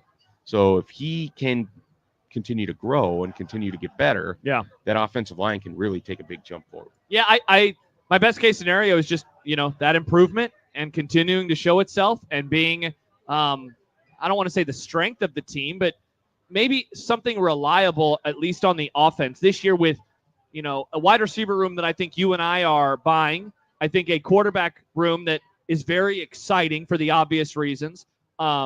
A running back room that, as we just talked about, has a whole lot of questions. I think tight end, you're feeling probably pretty good about that. Yeah. If they can get – so, the offensive line, I feel like, is the one position group that I think that it's okay to rely upon them to get the job done, whether it's getting a push on those 3rd and 2 situations, whether it's protecting your true freshman 5-star quarterback. I think it's okay to expect them to be in that kind of place right now. And so – expecting it and them delivering on it, I think that is what I want to see from this group. And I think that they can do it. Absolutely. We're not into the defense yet, but I think in both situations, the offense and the defense are built off of the backs of what the offensive line and the defensive line are going to do. That's the foundation of this program. I think that's the foundation that Matt Rule wants the program to be built off of going forward all of the time. And those are the 2 units I have the most confidence in. It doesn't necessarily think, at least with the offensive line, I don't know that that's the unit that I think has the most potential. That's the wide receiver room or even the quarterback room. But it's the one that I have the highest expectation for. It's the one that, I'd be a little disappointed if they take a step back. For sure. I changed dramatically how I feel about Donovan Raiola, just from couldn't agree more. The standpoint of now, he's in sync with his offensive coordinator, and what you're trying to do isn't the opposite of how you're coaching. It turns out that was a big issue of the Scott Frost era. Yeah, 100%. Your offensive line coach and your play calling style weren't lined up in sync, which then exposed and put your players in bad positions. I don't think they have that. And so for me, it's if those guys can take a step forward, it doesn't have to be a big one. They don't have to have 3 guys that are all Big Ten offensive linemen. It'd sure be nice if they did. For sure.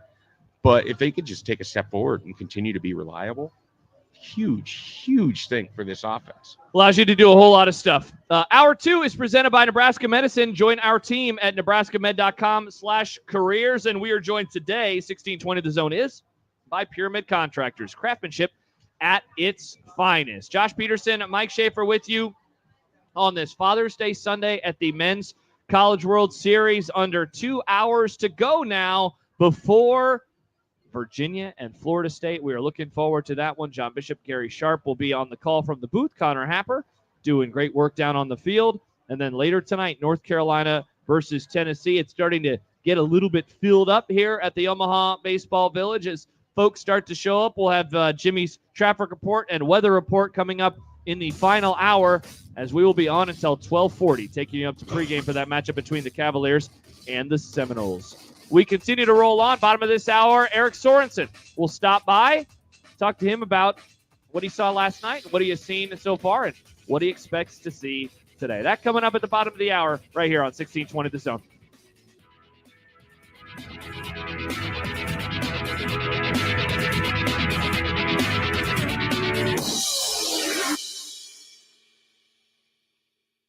Twisted Thunder Fireworks is going to save you big money. You'll find the best variety and the lowest prices in the entire state of Nebraska.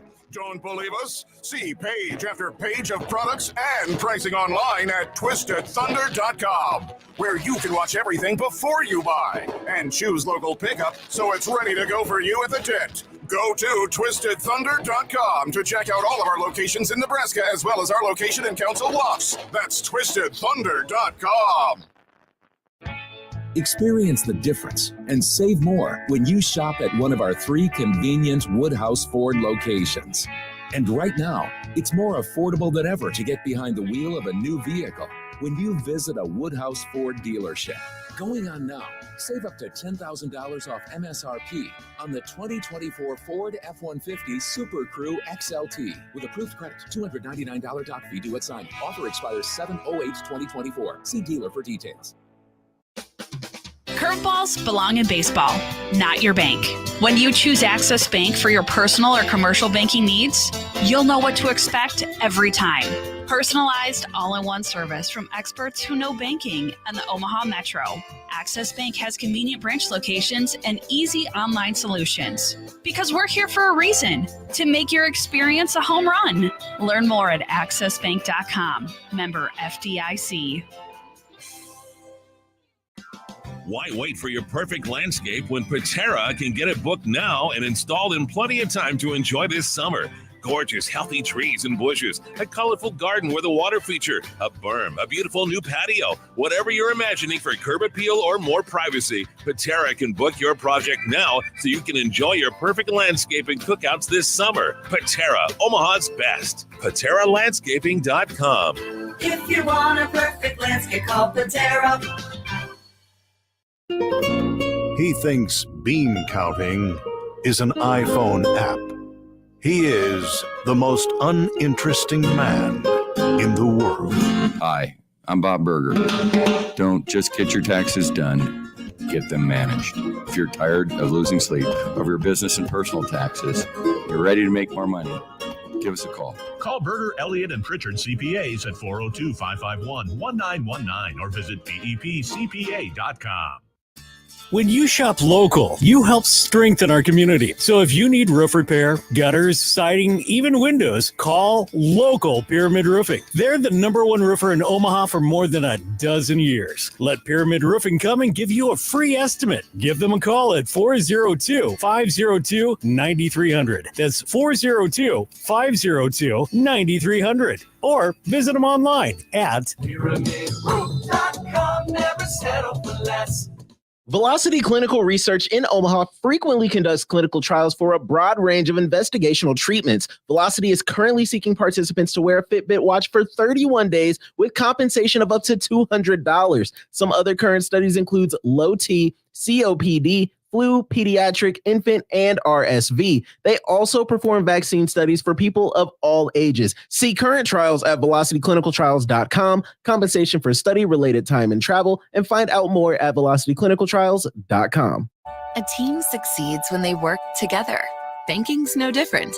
At UBT, we're in your corner for every financial move you want to make. Your money's backed by a roster of experts who put in the work to know you and your community. So whether you're opening a savings account, buying a home, or planning your future, you always know who to turn to. Working together toward your financial goals. That's a win in our playbook. Union Bank and Trust. Equal housing lender, member FDIC.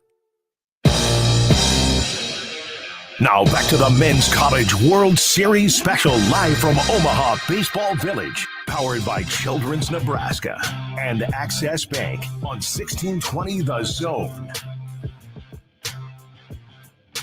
Happy Father's Day to all the dads out there. Josh Peterson, Mike Schaefer.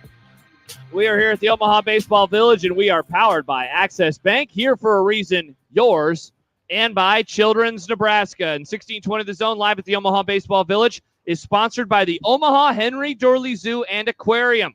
#1 zoo in the nation. Visit omahazoo.com to plan your adventure. At some point over the next few days, Shafe, I think it's Wednesday, some zoo folks are going to come on over and chat with Connor Happer and I. How fun will that be? Fun. I remember being involved with it last year, talking about the zoo and spending time with the zoo folks. That'll be great. Yeah. That will be I love the absolutely zoo. Awesome. You do. You are a big zoo guy. Yeah. So we'll be doing that later on. Eric Sorensen's going to join us at the bottom of the hour, D1Baseball.com. We saw him moseying his way around the OBV last night as the weather came into town. And so we will talk about what he saw last night. And again, he was near the Florida dugout when things got a little sideways with some Texas A&M fans yelling at Coach O'Sullivan. So we can he won't be able to use all the language, I imagine, that he heard, but we can get maybe a little bit more intel on what happened there. Texas A&M 3, Florida 2. If you missed that one late last night, Texas A&M on into the winner's bracket, and they will take on Kentucky, who got their first ever CWS win in their first ever CWS game yesterday versus NC State. Their first ever walk-off. First ever walk-off. A lot of firsts, I believe Mike Schaefer. Was it the first home run walk-off? It was the first home run walk-off of the tournament. Of this, yeah. So pretty special so far. 4 games, a combined 4 runs. They have been decided by just ridiculous. And the smallest of margins, some are saying. You can't win by a half run, Shafe. It's true. There is no way to score a half run in baseball. And so even with all of the frustrations of last night, a 4-hour weather delay, the game still goes down to the wire. And as we talked about a little bit earlier, the crowd was very into that game. Because, look, if you're going to stick around for a 10 p.m. start, you got to be engaged. And it sounds like that they were very, very engaged. Pretty cool.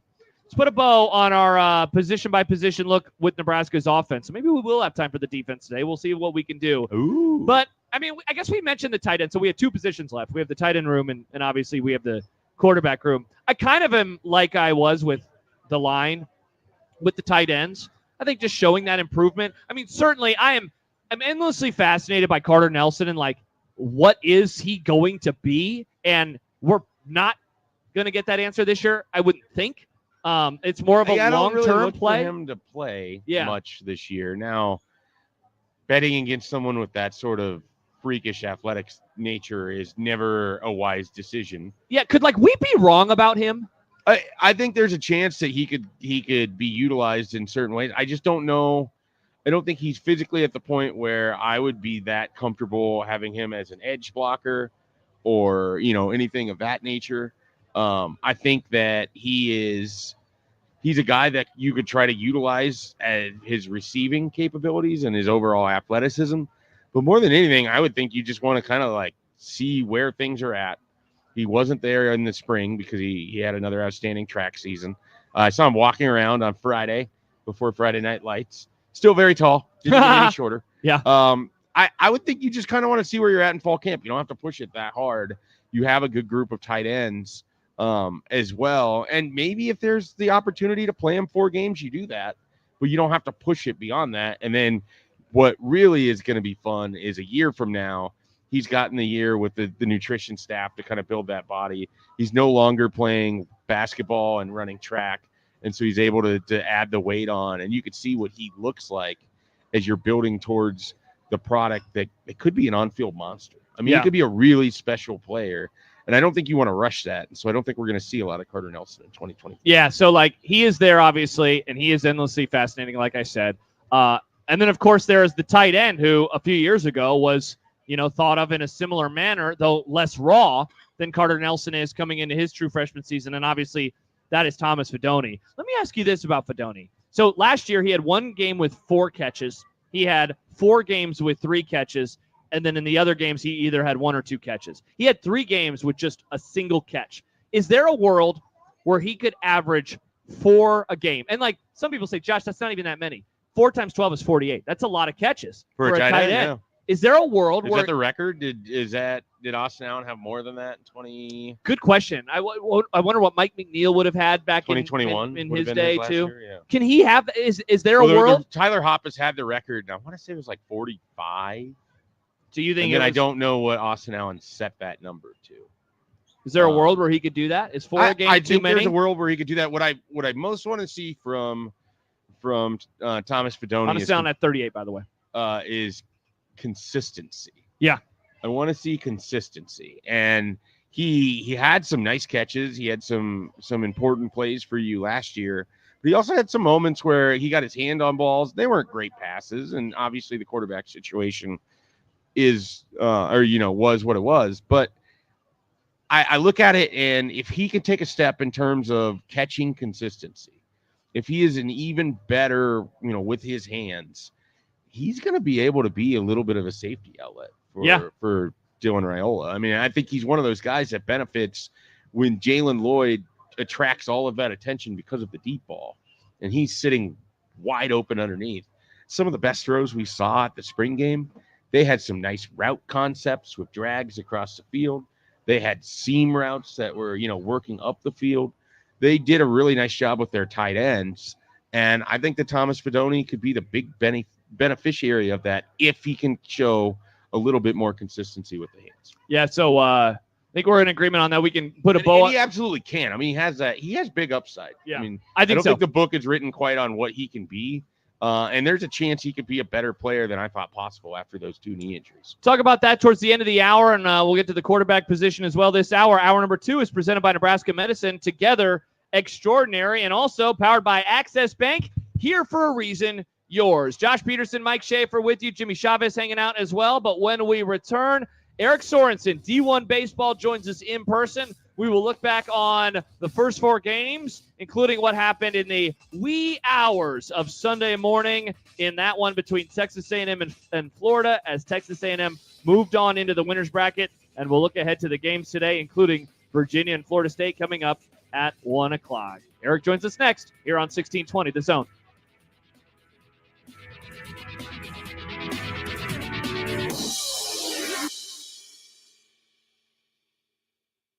Great Plains Home Exteriors is Omaha's premier home exterior expert. Trust their experienced craftsmen for your window replacement projects. Whether you've been hit with storms or just due for a replacement, they offer several different brands and styles of windows that can be the perfect finishing touch to the exterior of your home. Gutters keep clogging? Get leaf guards installed before the leaves start to fall this year. For more information and to schedule a free estimate on a project, go to gphomeomaha.com. That's gphomeomaha.com. It's time to make a game plan for game day parking. During big events, curbside parking in Omaha has a higher event rate.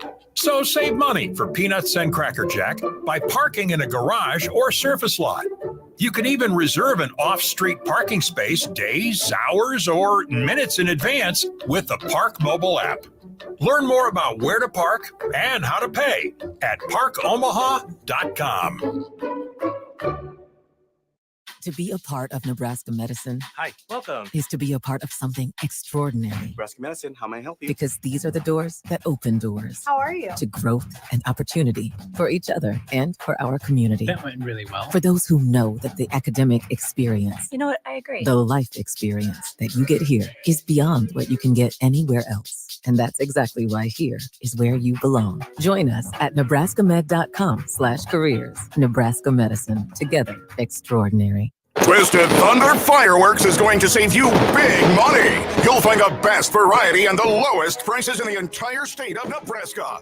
Don't believe us? See page after page of products and pricing online at twistedthunder.com, where you can watch everything before you buy and choose local pickup so it's ready to go for you at the tent. Go to twistedthunder.com to check out all of our locations in Nebraska as well as our location in Council Bluffs. That's twistedthunder.com. At Rotella's Italian Bakery, they put unsurpassed product quality into everything they bake. Old world skill and experience are masterfully blended with modern efficiencies to create the delicious breads, rolls, hamburger and hot dog buns, and other specialty products that have delighted their customers since 1921. Combining customer satisfaction with uncompromising quality is their goal. Rotella's Italian Bakery, a century of pride in every slice. To see the full menu of products, visit rotellasbakery.com.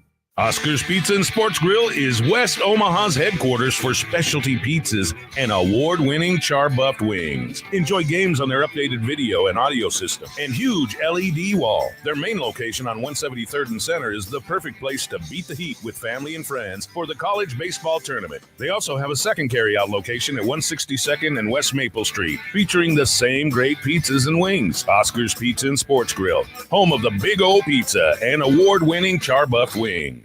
Velocity Clinical Research in Omaha frequently conducts clinical trials for a broad range of investigational treatments. Velocity is currently seeking participants to wear a Fitbit watch for 31 days with compensation of up to $200. Some other current studies includes low T, COPD, flu, pediatric, infant, and RSV. They also perform vaccine studies for people of all ages. See current trials at velocityclinicaltrials.com, compensation for study-related time and travel, and find out more at velocityclinicaltrials.com. The Omaha Baseball Village at the Old Mattress Factory is bigger and better. OPV has the best lineup of local food at the series. Fans can enjoy gyros, tacos, burgers, frozen treats, acai bowls, and more. And the legendary beer garden is open every day with the coldest beer around. And don't worry, they'll have every game on the biggest video walls in town, so you won't miss a second of the action. OBV is open to the public daily from 11 to 9. Follow them on social at Omaha Baseball Village or OmahaBaseballVillage.com to learn more. Now back to the Men's College World Series special live from Omaha Baseball Village, powered by Children's Nebraska and Access Bank on 1620 The Zone. 1620 The Zone is joined today by Pyramid Contractors, craftsmanship at its finest. And this hour is presented by Nebraska Medicine. Join our team at nebraskamed.com/careers. We are happy to welcome to the OBV from D1Baseball.com. Mike Schaefer said it as we got a chance to chat with Eric a little bit off air. Eric Sorensen, D1Baseball.com. He thinks this is like the 4th or 5th year in a row that we have had you stop by, obviously not counting COVID in there. Eric, thank you so much for joining us. How are you today, man? Yeah, doing good. Am I coming through okay? You're great. Okay, good. Yeah, doing well. And I'm glad for the 4 or 5 years you guys have put up with my appearance fees that I charge. I think they're reasonable. I think so too. Let's talk. Let's begin with yesterday. Shafe and I were on the air for the Rain Delay Theater, and as we were kind of talking, you actually stopped by. Yeah, you stopped by. You hung out.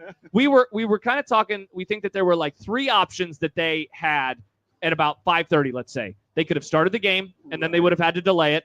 They could have started super late and play until early Sunday morning, which is what they did, or they could have punted until today and thus give them a better night's rest. But obviously, then that would have changed how the loser has to deal with things moving forward. Did they make the right decision ultimately in deciding to do what they did? Yeah, I think they did at the time. I was just like, oh, come on, guys. We're going to be here till 3 a.m. And, of course, we were. But in the end, yeah, because they couldn't start the game and then have it stopped after 2 innings because that kills the pitching plans for each team. And I think in fairness, that's good that they didn't do that, even though we'd have loved to see if we could have gotten it at the time. But no, they made the right decision. 3 games in a day is also just a real grind. Yeah. That's like the old days of the College World Series when I was a kid and they would play 3 a day. And I didn't have to write and take pictures of that at the time, so it was great. But no, they made the right decision. And I think it worked out other than us maybe taking essentially a nap for last night. Other than that, I think it worked out pretty good for everybody. I'm curious, Eric, as we look at this Florida State game today, they got Virginia, obviously teams that know each other really well.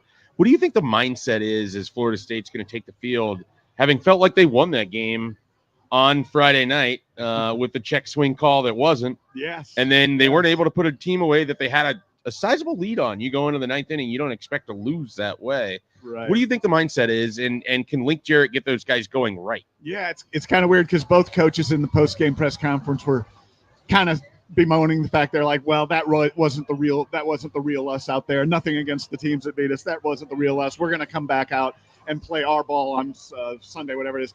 And I just kind of thought, all right, well, which team is lying right? Which coach is lying right now? And they're not going to bounce back. But no, both of them are confident that they will. Again, yes, as you mentioned, they're very familiar with each other. I think it's just a matter of one of those. It's like a baseball adage. You just kind of flush what happens. You move on to the next pitch. That there's nothing more. That saying is more cogent to baseball than just about any sport, it seems like to me, because you literally have to go from the next pitch to the next pitch, from the last pitch to the next pitch in a matter of seconds. But now these teams are, they're both kind of junior senior heavy. I think they'll bounce back and play a really good game. It's just a matter of which team shows up more prepared, better in mindset, not physically, just mindset above the eyes.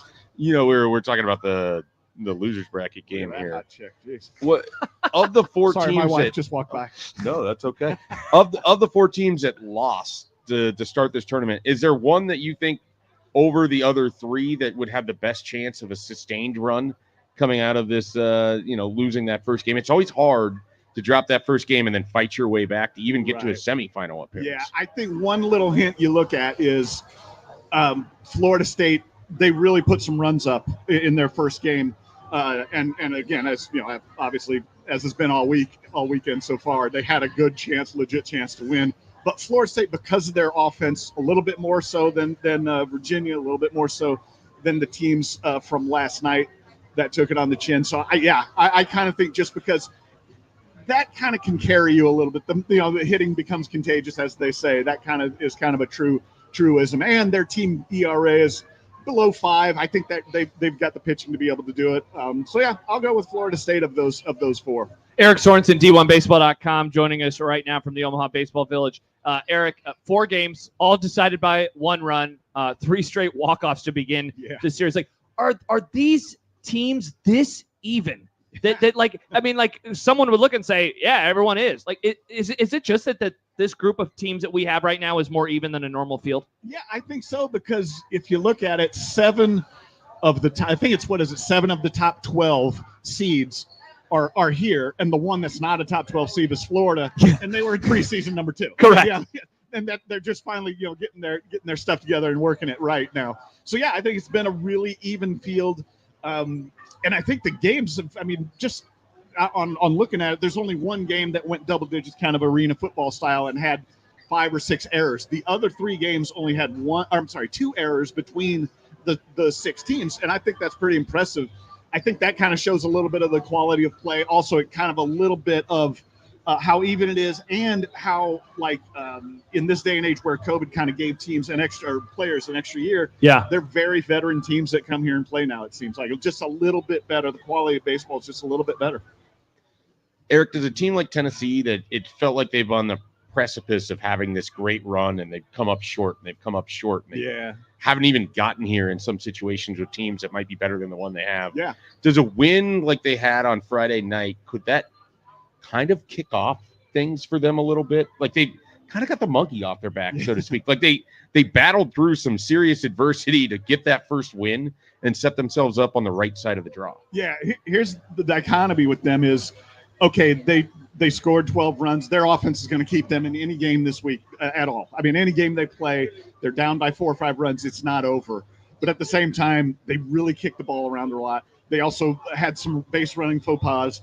Yeah, they had some things go wrong with them. So you kind of look at it either way. But I think just like I mentioned with Florida State a minute ago, that offense, man, that lineup, and Christian Moore at the top of that lineup, I just think they're not out of any game, even if their pitching is a little choppy that day or whatever the case may be. But yes, getting that first win was really huge.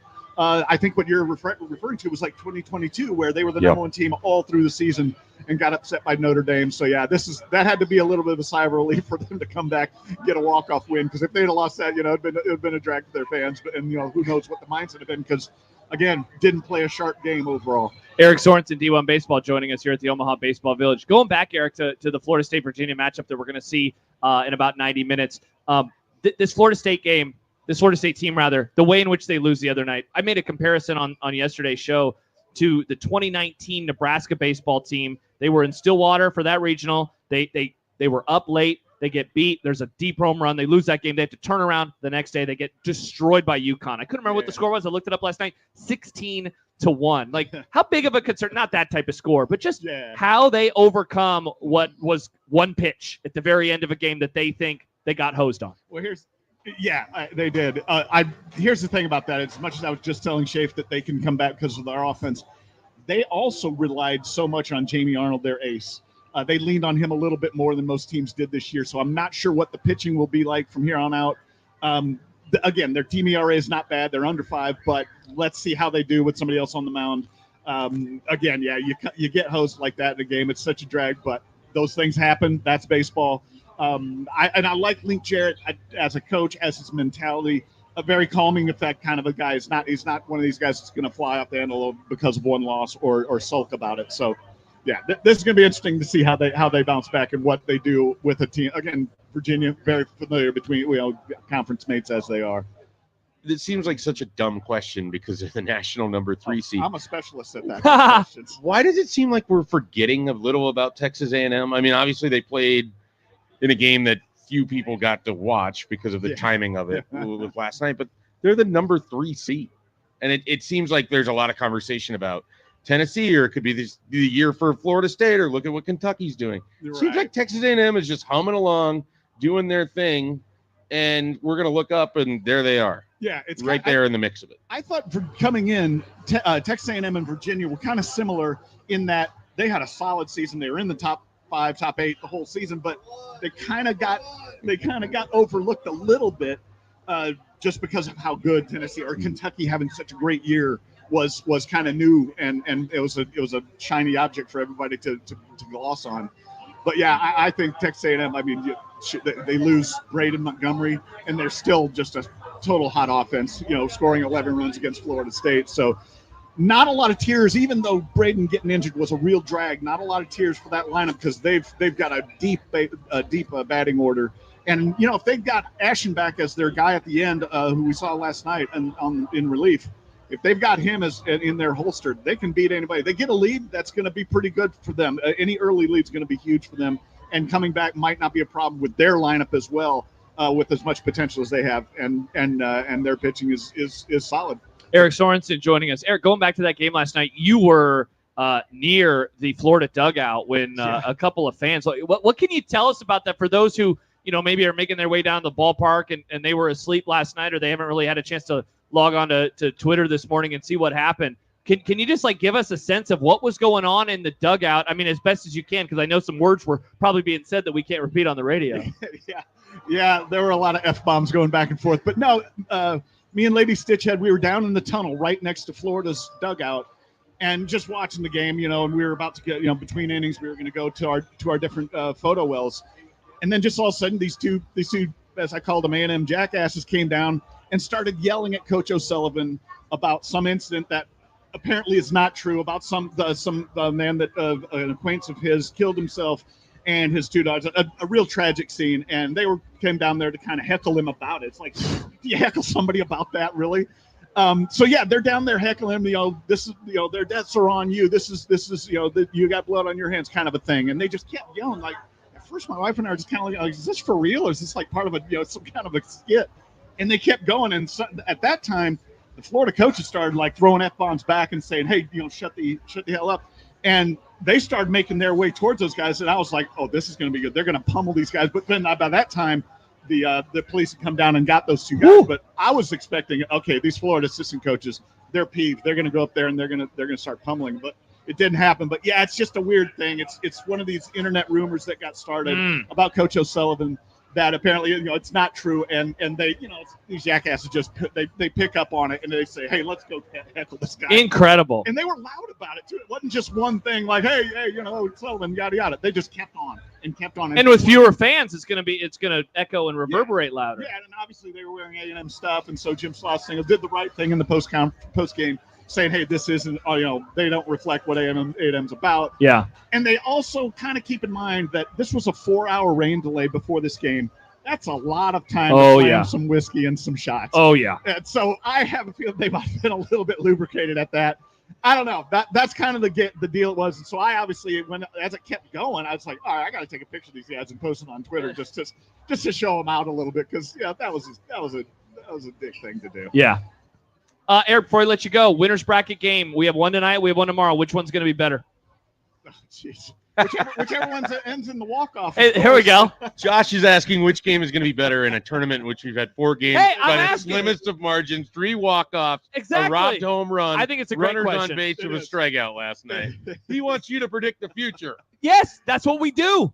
All right, the future's going to be 2 great games. I really look forward to North Carolina, Tennessee tonight. I agree. I want to see if Tennessee plays a little bit cleaner baseball. And both batting orders are great, but I want to see how Tennessee does.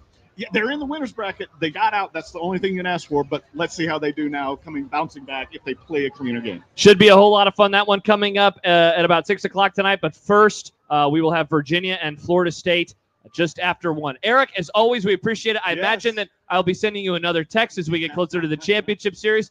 Thank you so much for stopping by on what we know is a busy day. Have the sunscreen ready. You got it. Bring it on, guys. We'll do it again. All right. Thank you. Eric Sorensen of D1Baseball.com. We'll come back. We will wrap up the second hour of the show. We're only on for another hour ahead of this loser's bracket game. Virginia or Florida State, who goes home? We will find out just after 1 o'clock today on Father's Day Sunday. Crowd's starting to pick up around here at the Omaha Baseball Village. We'll have a traffic report, weather report coming up in the noon hour as well. Back after this on 1620 The Zone.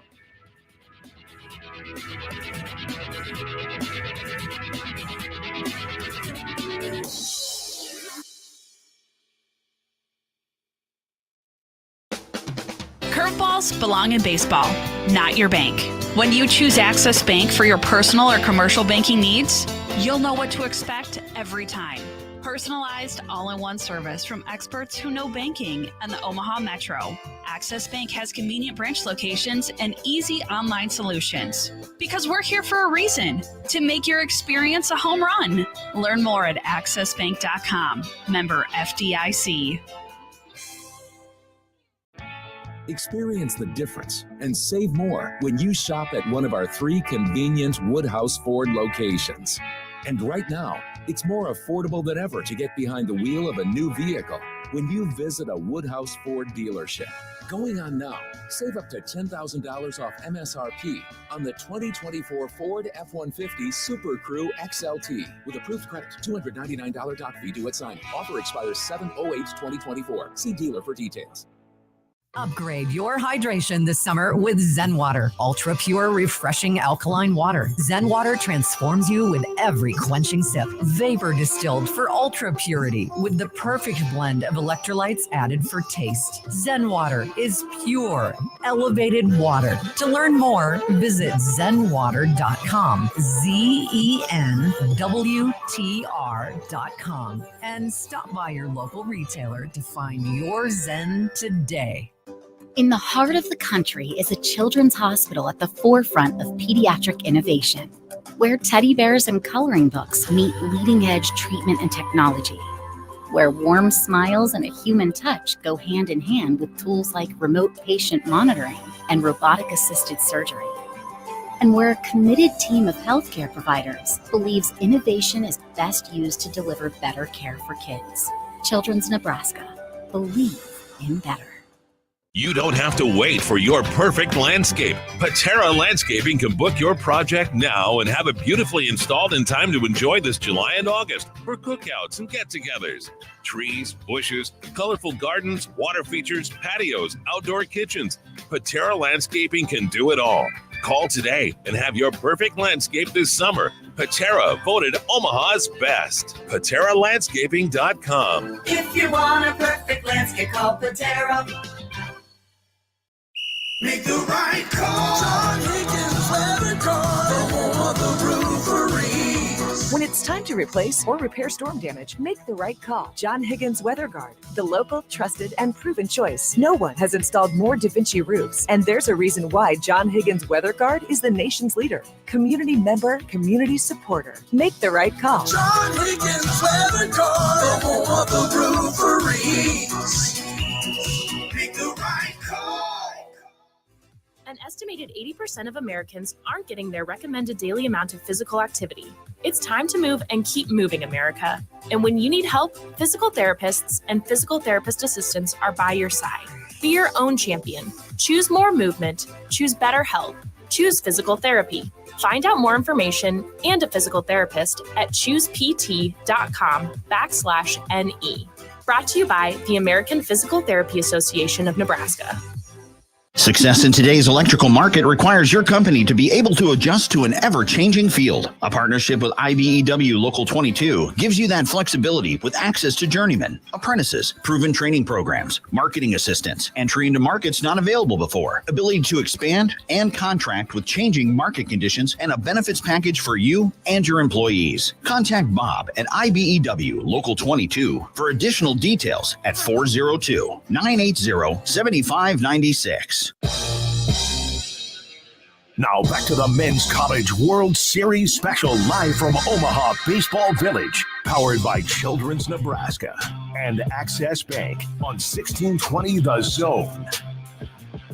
Hour 2 here at the Omaha Baseball Village is presented by Nebraska Medicine. Together extraordinary, and we are powered by Access Bank, here for a reason, yours. And a reminder, coming up on Friday, Country Fest is back at the OBV. This Friday, OBV welcomes singer and songwriter Chase Matthew to the Beer Garden stage. Tickets are $20 in advance at mattressfactoryomaha.com or $25 at the door. Wrapping up this second hour of the show today with Mike Schaefer. I'm Josh Peterson. By the way, some news came down. Was going to ask Eric about this, but ran out of time. Kendall Rogers has reported within the last half hour that Creighton Baseball is expected to hire former South Carolina head coach Mark Kingston as its new head coach. Whoa. He guided the Gamecocks to back-to-back postseason appearances and has a history of success in the Midwest, says Kendall Rogers. So there's been some interesting names attached to that job potentially too. Indeed. So that will be a coach in waiting job for the final year under Ed's service. So certainly something that we can talk about in the days and weeks to come. Thanks to Peter Krenzer for sending that my way a little bit earlier. All right, let's put a bow on the tight end position, and then I guess we could talk about the best case scenario too for the quarterback spot, and then we would be done with the offense. And then Shafe, next time you fill in at some point in time, we can run through the defense. Yeah, we talked about the tight end room and kind of what we see, what we like, maybe some of the questions that we have about it. So what is a best case scenario for that group? Again, health aside, what does it look like? I will kind of start with some of those numbers that we threw out a little bit earlier. Maybe 4 catches a game times 12 being 48. Maybe that's a little high, but certainly Thomas Fedoni be in the neighborhood of about 40. Yeah, I'd say about 40 catches is the best case. And if scenario. that yardage, could it climb to about 500? Yeah. And then, it's funny, his touchdown numbers last year are actually pretty good for the lack of catches, 25 catches. He did have 4 touchdowns. So he was scoring essentially every 6th catch. So let's say that number bumps up as well to like 7 or 8. I think you'd take that 40, 507. Like that would be a really solid season for Thomas Fedoni. Yeah, I'm actually even a little lower. I think best case scenario numbers for those. I think if you were to just get 3.5 catches a game, that puts you like right in the neighborhood. Average about 9 yards a catch or whatever, right around 400 yards. You get 6 touchdowns. Yeah. Like at 40 catches, 400 yards, 6 touchdowns. You're taking that from your tight end every time. I do think one area that it may not translate where he's getting all of these catches between the 20s, but I do think Thomas Fedoni could be an important weapon for you in that red zone, whether on those crossers or letting him go up and get it. That's one of the things that Nebraska just feels like they haven't allowed their athletes to go win these 50-50 balls. I remember one of my favorite post-game interviews ever in the Scott Frost era was a very angry Austin Allen after he had this extraordinary catch against Minnesota. And I pointed out to him it was the first time a pass had been thrown to him over the end zone line all year. And he's like, well, yeah, I know that. And he basically was like, it's been there all year. Like, Yeah. just, you put the ball up there, I'm going to go get it. And I feel like Nebraska, with Dylan and his touch, and we saw that in that spring game, he might allow someone like Thomas Fidone to go win some of these 50-50s, use his height, use that big catch radius and those hands. And you have other receivers like a Malachi or, Jamal Banks and Jalen Nair aren't smaller guys either. Or Isaiah Nair aren't small guys either. Like, go and utilize that in the red zone. I think we might see that more, and I think it could manifest itself at the tight end position. And so then Nate Borkircher, also not a small guy. Yeah, and that leads to talking about Dylan Raiola. Like, it's so funny how this conversation, I feel presumptive number one quarterback, Dylan Raiola. The guy. I feel like we have done a great job of talking about these position groups and really not mentioning him a whole lot. Because one of the things that I wonder about is his impact and how he will change how we view players on the team. Like the tight ends, for example. Thomas Fidone, he had some drops last year. He also had some passes that were thrown way over his head or ones that he had to jump up and catch. And it's like, how much could he benefit? You said safety valve, I believe, earlier. How much could that happen this year where suddenly Fidone is looking a whole lot better because, A, the quarterback is not only looking at it, but B, is able to get the ball to him? I don't know if this is a hard or an easy question to answer in year one under Dylan Raiola, because I still am, I guess, trying to figure out what does the production look like and what's the feeling that we get. So I'm looking a little bit at like concrete facts that I can point to, but also where the offense just has this different look about it, where it just looks better, more professional, not turning the ball over, not stepping over rakes every single play, and how that shows itself. Like, I have done an exercise where I've combined rushing and passing yards for various Nebraska quarterbacks over the years. And one of the ones that I love doing is Adrian Martinez. You combine what he did as a freshman, and I think it's like 2,600 yards, and I believe it's somewhere in the neighborhood of 24, 25 touchdowns. And I asked myself, is that good? Like, would that be, something that people would be signing up for? I wonder what your answer would be to that question. Yeah, I think they would be. I mean, I think it's just hard because you don't want to put too much on a freshman. You don't want to assume that he's just going to come out and ball out. You also know that there's a possibility that he could have a really good game against a UTEP, and he could put up big numbers against Northern Iowa and maybe one of these other Big Ten games early on. And then those numbers are going to be balanced out against performances that he's going to struggle. There's going to be a time where 0 touchdowns, a Big Ten 2 picks. defensive coordinator, and maybe it's Ryan Walters, maybe it's Ohio State, maybe it's whoever USC hired. That was a joke. But, there's a chance that someone is going to force him to strike. So it's never just as simple as it's always arrow up, up, up. But I think in that neighborhood, 25 total touchdowns, 2,700 to 3,000 yards. I think that's realistic. I don't think we're going to see a lot of rushing production. I don't either. Is there a world where it's actually negative? Yes. I think that's more realistic than not. I think so too. I don't look for him to get out and scramble a lot. That's not the game. That's not what you want to utilize him for. And so because of that, it's going to largely be because of his arm where that production is going to come from. Now, could he have a couple sneak touchdowns? Sure. But quite frankly, I don't know that I want to put him in that scenario either. I weirdly would rather not sneak with my quarterback at this point in time. Yeah. And big as he is, as strong as he is. We see the Chiefs do that. I know he obviously wants to emulate Patrick Mahomes. They do not sneak Patrick Mahomes. We will finish up this conversation in the noon hour, and we will continue to count down to game one of today and get ready to watch some baseball. Hour 2 has been presented by Nebraska Medicine. Join our team at nebraskamed.com/careers. And a reminder that 1620 The Zone live at the Omaha Baseball Village is sponsored by the Omaha Henry Dorley Zoo and Aquarium, the #1 zoo in the nation. Visit omahazoo.com to plan your adventure. We are continuing the countdown. Virginia, Florida State. Pregame for that will begin in about 45 minutes. How much sleep did John Bishop, how much sleep did he get? He had to go to Lincoln. How much sleep did Gary Sharp get? How much sleep did Connor Happer get? I don't know, but I'm looking forward to listening to them on the broadcast. I'll be in the stadium, so it's going to be when I'm in the bathroom. I can't wait to hear them. So we will count down to them. Their coverage will begin at 12:40 on this Father's Day Sunday. Happy Father's Day to all the dads out there.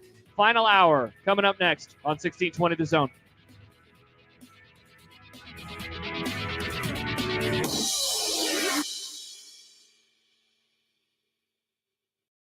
Attention baseball fans, are you ready for the ultimate college baseball experience? This series is back in Omaha, and Tickets for Less is your home whether you're looking to buy or sell your tickets. With Tickets for Less, you can buy and sell tickets 3 ways. Online at ticketsforless.com, by phone at 402-398-1999, or in person at the retail office at 14543 West Center Road near the Oakview Mall in Omaha. Shop the best seats at the best prices with no service fees and save now with promo code THEZONE at ticketsforless.com. Since this is a radio commercial, you can't see the people standing behind me. They're the Langfeld family. Everybody wave. Oh, sorry. You can't see them because radio.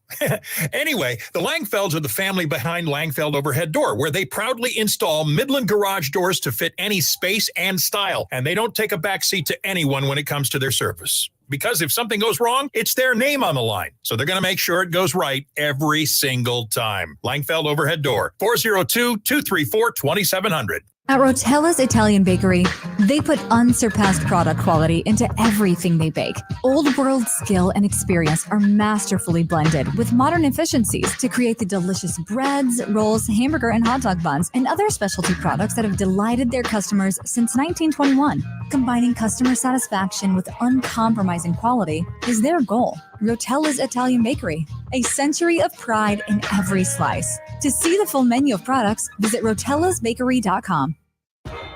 For generations, hardworking people have relied on Ford F-Series trucks to help grow businesses, communities, families. A legacy of capability and technology that has made Ford F-Series America's best-selling trucks 47 years straight. This is the next generation of Built Ford Tough. Based on 1977 to 2023 calendar year total sales. We're excited to announce the grand opening of Saul's Jewelry & Loan's new downtown location. It's a Saul's shopping experience like you've never seen in this beautiful, historic location. And of course, we brought in tons of new inventory, amazing jewelry finds at our famous best in town prices, motorcycles, tools, bikes, guitars. And as always, get a cash on the spot loan from $10,000 to $50,000. Everything you've come to expect from Saul's in our new location. 22nd and Harney, downtown Omaha, Saul's Jewelry & Loan. Food, festivals, and a whole lot of fun. You're sure to find some this summer in Sarpy County, Nebraska. From festivals and fireworks to homemade ales and beers to a winery and distilleries, Sarpy County is your go-to destination for summertime celebration. There's also shopping, sports action, concerts, and a whole lot more. But summer isn't going to last forever, so get out your calendar, click GoSarpy.com, and start making plans. Sarpy County Tourism. So near, so fun. Your home for the Men's College World Series is 1620 The Zone. KOZ and Bellevue, Omaha, Council Bluffs. Sponsored by Lanahaw Nurseries, 192nd and Center. 1620 The Zone is live at the Omaha Baseball Village. Powered by Access Bank. Here for a reason, yours and Children's Nebraska. Here are your hosts for today's broadcast, Josh Peterson and Mike Schaefer on 1620 The Zone. It is the third and final abbreviated hour here at the Omaha Baseball Village. Josh Peterson, Mike Schaefer with you. Jimmy Chavez hanging out, producing the show, and Peter Krenzer back in our 1620 The Zone studios. We appreciate those of you who have tuned in at any point over the last few days, but certainly who are joining us right now ahead of Virginia and Florida State. Jimmy Chavez and I will be back on the air between that game and the North Carolina-Tennessee game coming up, and we will certainly do our best not to just talk Dallas Cowboys for a good 90 minutes because, don't you give me the thumbs down. I already do it enough about them. I accept that. I accept that. No, you don't. You're so nice to me about the Cowboys.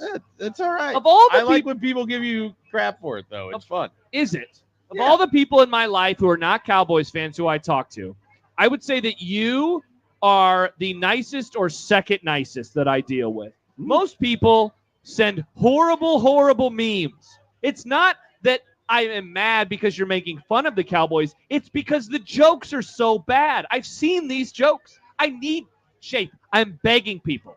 Be more creative when you make fun of the Cowboys. John brought some new creativity when he brought up the 10,000 days bit. That was funny. It was interesting. It was different. But So what's the most tired one?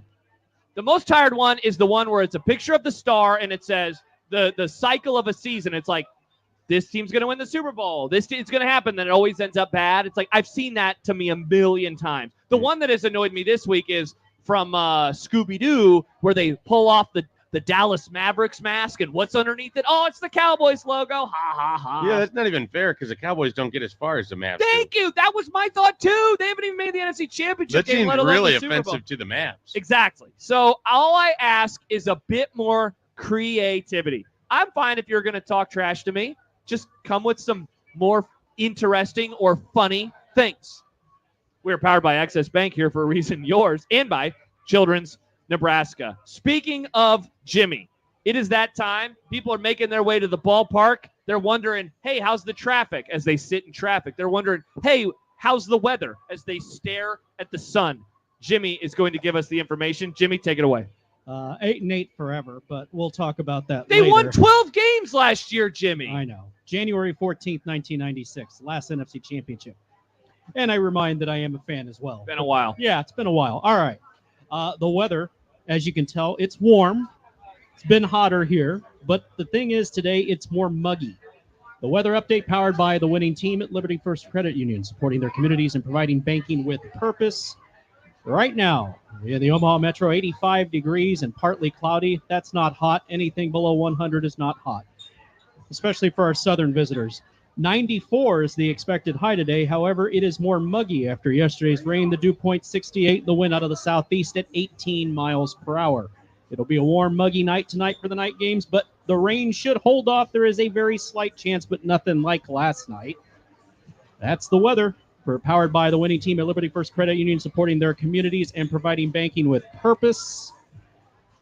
And as far as the traffic goes, this, nice to say, no red. No red? That's Now, great news. Somebody could call and say that they're stuck on coming right now, but the Magic Maps shows no red, but it is Sunday, so that will change maybe a little bit later, but we'll see. It's presented by Park Omaha. Make a game plan for your parking. Reserve a downtown parking space in advance at parkomaha.com. So happy Father's Day, a gorgeous day for baseball. I don't see many clouds. I was staring at the sun earlier. It You looks were. good. Jimmy just kept going out there and staring at the sun. Actually, You know, Shake that's had a a man committed to his weather report. He is constantly checking. What's going on up there? And then he was letting us know that the sun was moving. Yep, still It was sun. staying in the line that west it normally tonight. stays on. It wasn't deviating. You ever think about that in the summertime, how much faster it seems the sun moves? No, I guess I haven't really thought about it. in Because, that sense. you know, we have so I much think more. about how you can tell the concept of what time of day it is based on where the sun is in the sky with relative accuracy. Yeah. Because you've just gotten used to that over years. of your Overhead, life. it's Yeah. noon, and then Yep. whichever way. But yeah, so like, since there's more sunlight, oh my gosh, that person has to be very hot. Since there is more You're a sunlight chicken person. in the day, I mean, the sun, I was up before 6, the sun was starting to peak out already, and it's not going to set. You're going to have a little bit of sunlight still at like 9:30. So that's because there are more hours. It's moving. I guess it's not moving faster. I don't know what the heck I'm talking about, Shay. I'm tired. I think we're all tired. You did a lot of radio yesterday. Did a lot of radio yesterday. I'm worried about our friends, John and Gary and Happer. I think they're going to bounce back great. They're professionals. You think so? Gary looked fine this morning. He looked did. well rested. He He looked- seemed happy. he He looked- talked to me about He did. everything from the game last night to filling in details about what was being said. Ugh. That I felt really bad for Florida's coach. Uh-huh. And then we had some side chat about Nebraska recruiting. Whoa, you got any takes? I think it could be a good day for Nebraska. Oh, I a would keep good- your eye if you aren't watching the game. Yeah. Or if you want to know, multitask. if you aren't listening to the show, or Nice. if you can do all of that, maybe pull up Husker 24/7 on your phone throughout the day. Oh. I think there could be some good news coming, Nebraska. I love going to that website. I was actually, as we did our exercise, and we're going to finish up the quarterbacks in just a moment, I kept using Bruns's write-ups about those position rooms because I love They Husker. do a good job, don't they? I love Husker 24/7, and I love Michael Bruns. So I'm a big fan.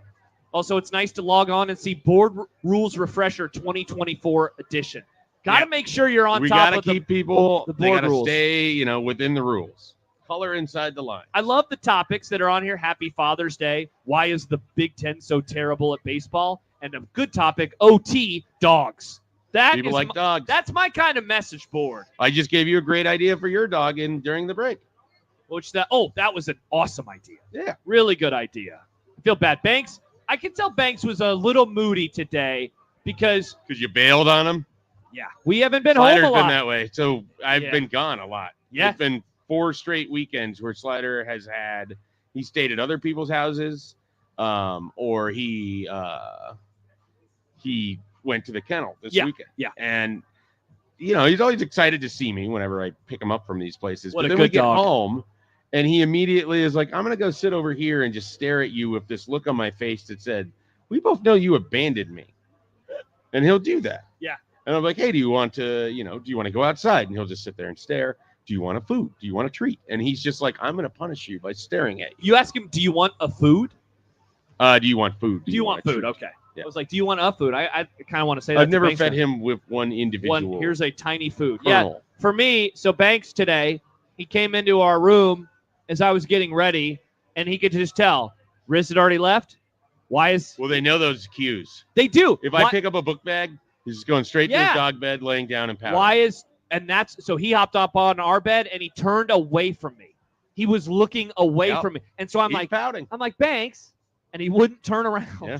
I'm like, Banks, I'm sorry. It's a busy time. We'll be back.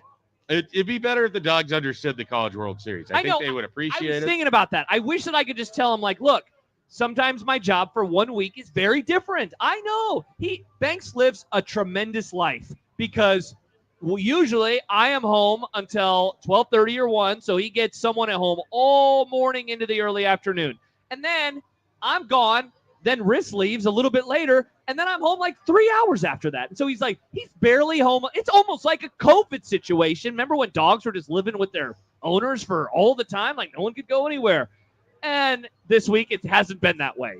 And so he's been home a lot alone. And so he's letting you know it. Last night we think that in our office he jumped up and peeked through the blinds because he was so upset that we were gone, because Riss got home and she was like, yeah, he probably did. The blinds were in a weird spot. So shout out Banks. Banks will be home, I promise. You have ghosts. Maybe we have ghosts. Is your apartment haunted? I hope not. It's pretty new. It'd be a bummer if there was a ghost in the apartment. Is it a friendly ghost? Well, I mean, they like looking through the blinds at the weather. It seems normal. We all look through the blinds at some point in time, right? Yeah, I mean, I'm like not so we have blinds, and I would just rather leave everything up, because if you put it back down, then you have to just put it back up again. Wait, up is in like where you lift them all the way up, or just like turning them so they open? Well, the ones we have would raise all the way up. Yeah. So yeah.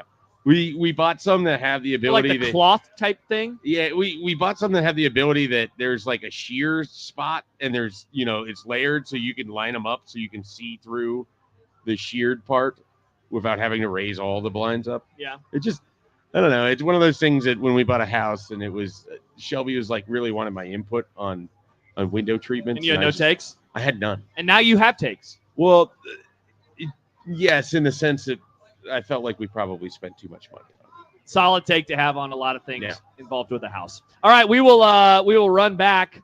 Monty emails in sun move ? Earth moves, guys. Sun well, not so much. Have a cool day. Monty, you have a cool day as well. Yeah, that's fair. Yeah. I should have said that correctly. I'm not a scientist. Axis moves, and we're on the Earth. And I'm a broadcaster, not a scientist. Get it? Yeah. I mean, I think we're splitting hairs, really. We are indeed. All right, we will come back. We will finish up the conversation that we had about Nebraska's offense. What a fun exercise this was.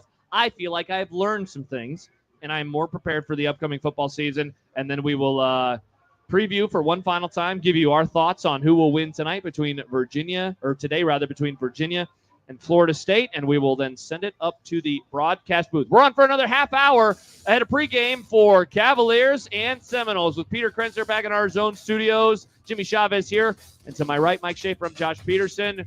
We roll on as we continue. OBV starting to clear out just a little bit ahead of the baseball game on this Father's Day Sunday. Back after this on 1620 The Zone.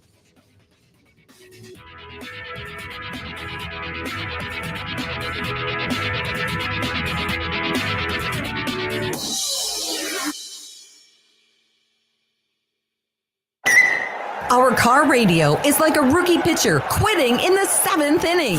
Yeah, and now it's the bottom of the 9th. The AC's out and the transmission's throwing wild pitches. So I was checking out car loans from Liberty First Credit Union. Applying looks like a home run with rates as low as 4.99% APR. It's game time. Step up to the plate with a Liberty First Credit Union auto loan. Equal opportunity lender. 48-month term for 2022 and newer models. Credit factors apply. Rates, terms, and conditions subject to change. Great Plains Home Exteriors is Omaha's premier home exterior expert. Trust their experienced craftsmen for your window replacement projects. Whether you've been hit with storms or just due for a replacement, they offer several different brands and styles of windows that can be the perfect finishing touch to the exterior of your home. Gutters keep clogging? Get leaf guards installed before the leaves start to fall this year. For more information and to schedule a free estimate on a project, go to gphomeomaha.com. That's gphomeomaha.com.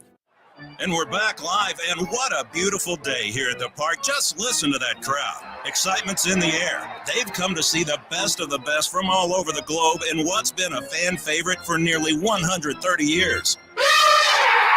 That's right, it's all at Omaha's Henry Dorley Zoo and Aquarium, the #1 zoo in the nation. Be sure to swing by between games and check out our newly reimagined Hubbard Orangutan Forest. Plan your visit at omahazoo.com. In the heart of the country is a children's hospital at the forefront of pediatric innovation, where teddy bears and coloring books meet leading-edge treatment and technology, where warm smiles and a human touch go hand in hand with tools like remote patient monitoring and robotic-assisted surgery, and where a committed team of healthcare providers believes innovation is best used to deliver better care for kids. Children's Nebraska. Believe in better. Why wait for your perfect landscape when Patera can get it booked now and installed in plenty of time to enjoy this summer? Gorgeous, healthy trees and bushes, a colorful garden with a water feature, a berm, a beautiful new patio. Whatever you're imagining for curb appeal or more privacy, Patera can book your project now so you can enjoy your perfect landscape and cookouts this summer. Patera, Omaha's best. PateraLandscaping.com. If you want a perfect landscape, call Patera. It's time to make a game plan for game day parking. During big events, curbside parking in Omaha has a higher event rate. So save money for peanuts and Cracker Jack by parking in a garage or surface lot. You can even reserve an off-street parking space days, hours, or minutes in advance with the Park mobile app. Learn more about where to park and how to pay at parkomaha.com. What is it that people say nowadays? Oh, go let your feet touch grass. In Sarpy County, Nebraska, we agree 100%. From Fontenelle Forest in Bellevue to Schramm Park in Gretna and the miles of bike and walking trails in between. There are also great outdoor concert venues like the Astro and Falconwood, even the outfield's berm at Warner Park. That'll sure do you some good. So get outside and experience everything. Click GoSarpy.com and experience Sarpy County. For generations, hardworking people have relied on Ford F-Series trucks to help grow businesses, communities, families. A legacy of capability and technology that has made Ford F-Series America's best-selling trucks 47 years straight. This is the next generation of Built Ford Tough. Based on 1977 to 2023 calendar year total sales. At Union Bank, people don't have your money. Your money has people. First home people, investment people, people who answer the phone and your chats, dream car people, dream retirement people, driving your dream car in your dream retirement people, small business people, credit card people, and all the other people you need. At Union Bank, our people help you do more than you dreamed possible. So stop in and say hello. We can't wait to see you. Union Bank and Trust, member FDIC. Have you or a loved one been injured in an accident? If so, it's time to call the Nebraska Advocates. Our skilled Omaha-based attorneys will do everything they can to knock your accident case out of the park. The Advocates legal team will guide you through the claims process, build your case, and fight to get you full compensation. Get a free consultation today at nebraskaadvocates.com. You deserve an attorney who knows how to play hardball. You deserve an advocate. I'm Don. My journey began when my internal specialist found a mass. My biggest fear was missing out on future memories. Nebraska Cancer Specialists has made it possible for me to continue to be active and to be able to spend time with my family. Together We Are Stronger means that I know that I can't do it all myself. My NCS family has allowed me to create the memories that I want to make. NebraskaCancer.com. Now back to the Men's College World Series special live from Omaha Baseball Village, powered by Children's Nebraska and Access Bank on 1620 The Zone.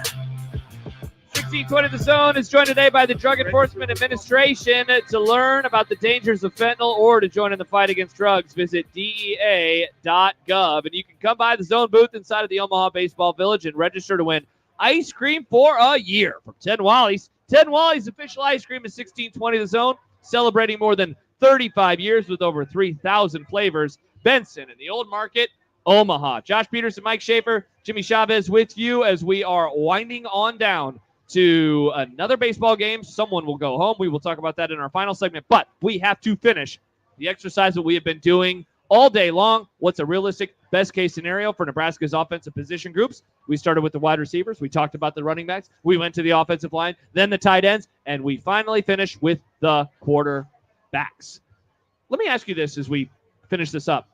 What is a best case scenario for the non-Dylan Raiola guys? And let's say that Dylan is healthy, but that they are still, they're going to appear in some games, you would assume. You want the best case Heinrich Harburg scenario? Yes, give me that. That's actually what I am asking. That he becomes Nebraska's version of a Taysom Hill. Ooh. That you find different ways to get his athleticism on the field. They lined him up at tight end last year on the very first play from scrimmage, I believe. Yep.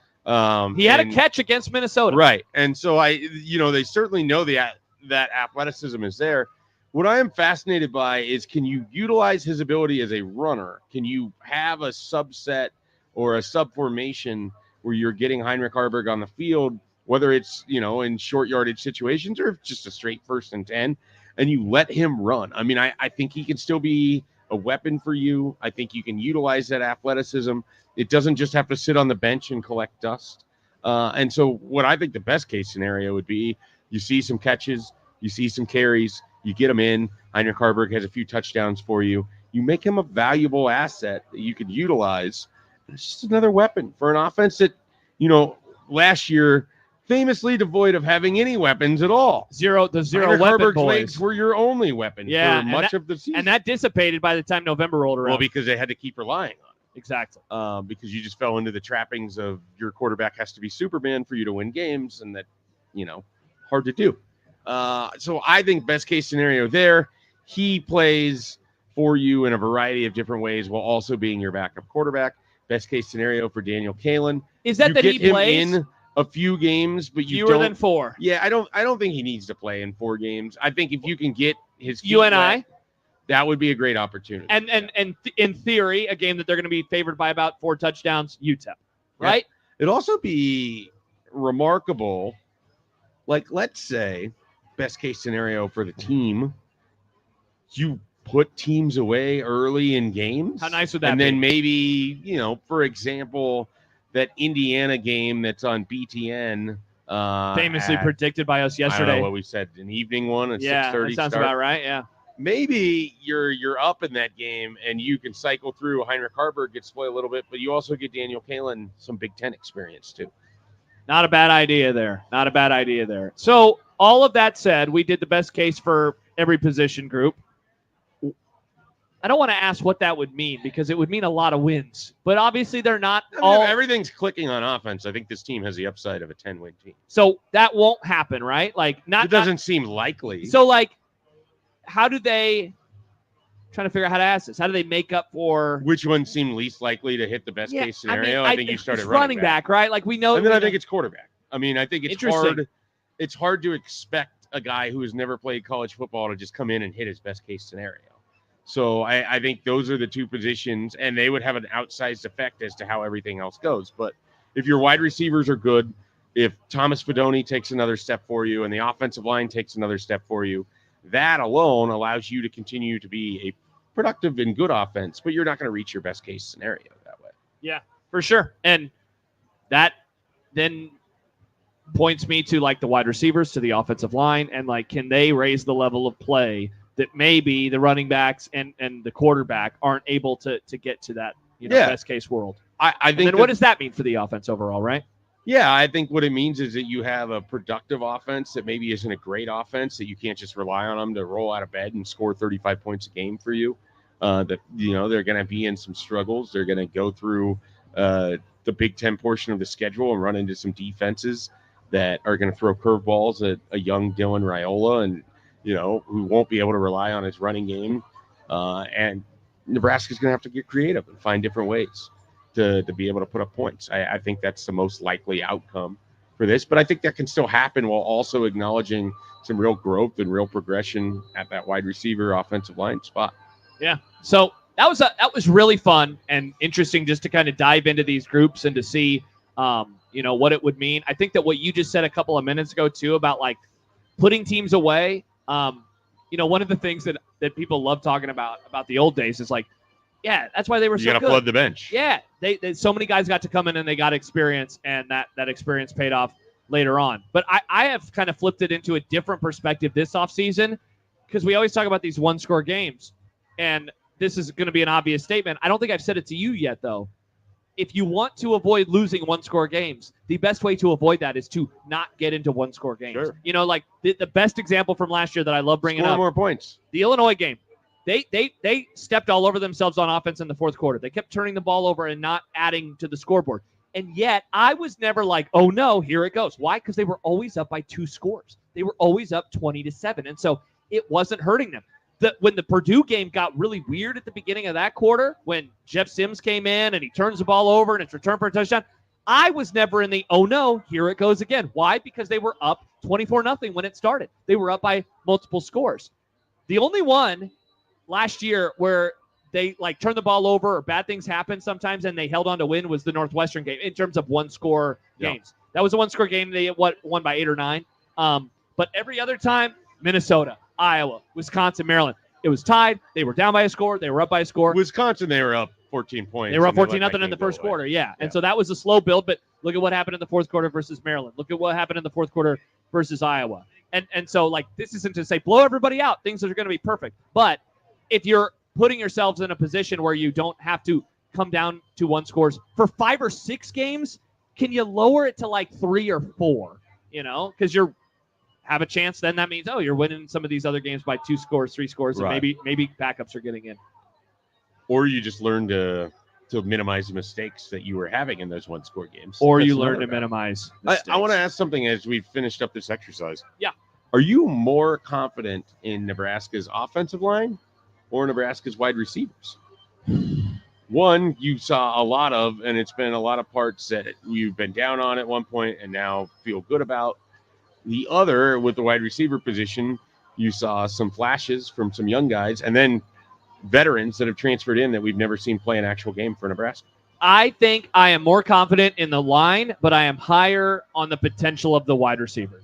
Oh, look at you with that radio guy answer. I apologize. Don't want to put your foot in one side or the other. Thought I threaded the needle pretty well, but you no. just want to create a Venn diagram and put yourself in the middle. I love Venn diagrams, but no, I am more confident in the offensive line. I think their floor is pretty high. It's just I don't think their ceiling is as high. I think the wide receiver room could have answer. Some really good players. It's a creative, good answer. Thank you. Come by the zone booth at the bullpen inside of the Omaha Baseball Village. You can register to win a summer prize pack of tickets to the Henry Dorley Zoo, KC Royals tickets, and ice cream for a year from Ted and Wally's 13th and Mike Fahey. And a reminder that Country Fest is back at the OBV this Friday. OBV welcomes singer and songwriter Chase Matthew to the Beer Garden stage. Tickets are $20 in advance at mattressfactoryomaha.com or $25 at the door. 1620 The Zone is also joined today by the Drug Enforcement Administration. To learn about the dangers of fentanyl or to join in the fight against drugs, visit DEA.gov. Mr. Rick tweets in as we go to our final break. I was leaving work at 3 this morning. Mike Farron was on the satellite radio. Marathon day for you radio guys. Did somebody say marathon?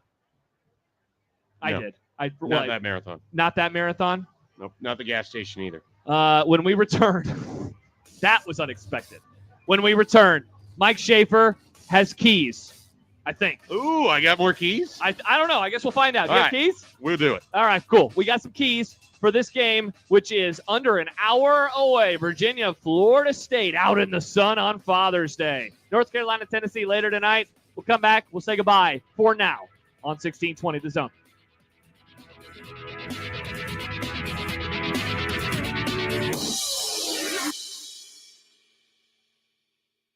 Fentanyl is the deadliest drug threat facing our nation. A dose small enough to fit on the tip of a pencil is potentially lethal. The Drug Enforcement Administration is working hard to remove this threat from our streets. Join the fight and make a difference. To learn more about a career with DEA, visit DEA.gov/careers. People with different skills but the same mindset to keep drugs out of our communities. Visit them in person at Baseball Village during the College Baseball Championship.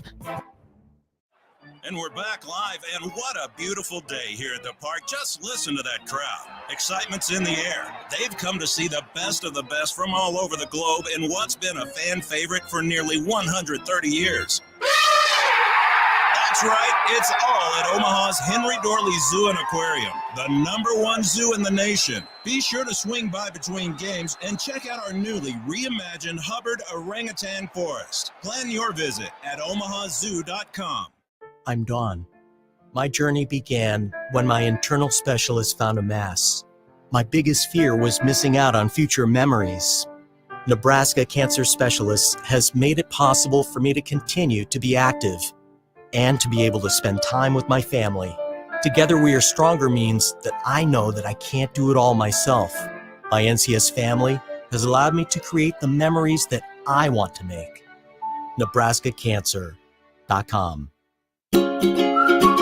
Cubby's in the Old Market is your tailgate and baseball party headquarters. Cold beer and a full liquor department. Pop, ice, and Cubby's bottled water. Plus hot coffee and fresh and hot breakfast every morning. Cubby's Old Market, 13th and Jackson has it all for every baseball fan. Get everything for the grill from the full meat department. Chester's Chicken, Godfather's Pizza Express, hot and fresh deli food. Cubby's at the corner of 13th and Jackson. Open 24 hours. Cubby's for the very best in convenience. The time between Memorial Day and Labor Day is known as the 100 deadliest days. Students are off for the summer, people are taking vacations, and the days are longer. It's a recipe for good times and long-lasting memories. Sadly, it accounts for 37% of Nebraska's traffic fatalities. Someone's waiting for you at a ball game, a party, or a wedding.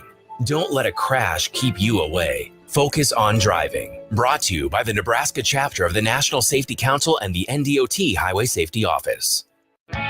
Experience the difference and save more when you shop at one of our 3 convenient Woodhouse Ford locations.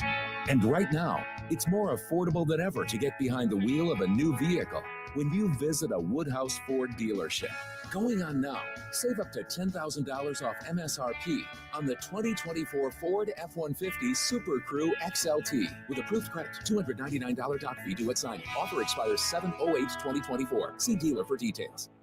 Hey everybody, it's Michael Smith for Ted and Wally's Premium Ice Cream. Now that we got through the spring and we're in the summer, what's better for summer than ice cream? I always say, get yourself a bucket load. Now I know they don't sell it by the buckets at Ted and Wally's, but they do sell it by the pint. They do sell it by the half gallon. All you got to do is call ahead to get yours reserved today. And so many flavors. Go on social media, whether it's Facebook or on Twitter, and they have a list of the day's ice creams for both locations. That's in the Old Market, of course, and in Benson. Swing by there, get yourself some great ice cream this summer, and tell them Severe sent you.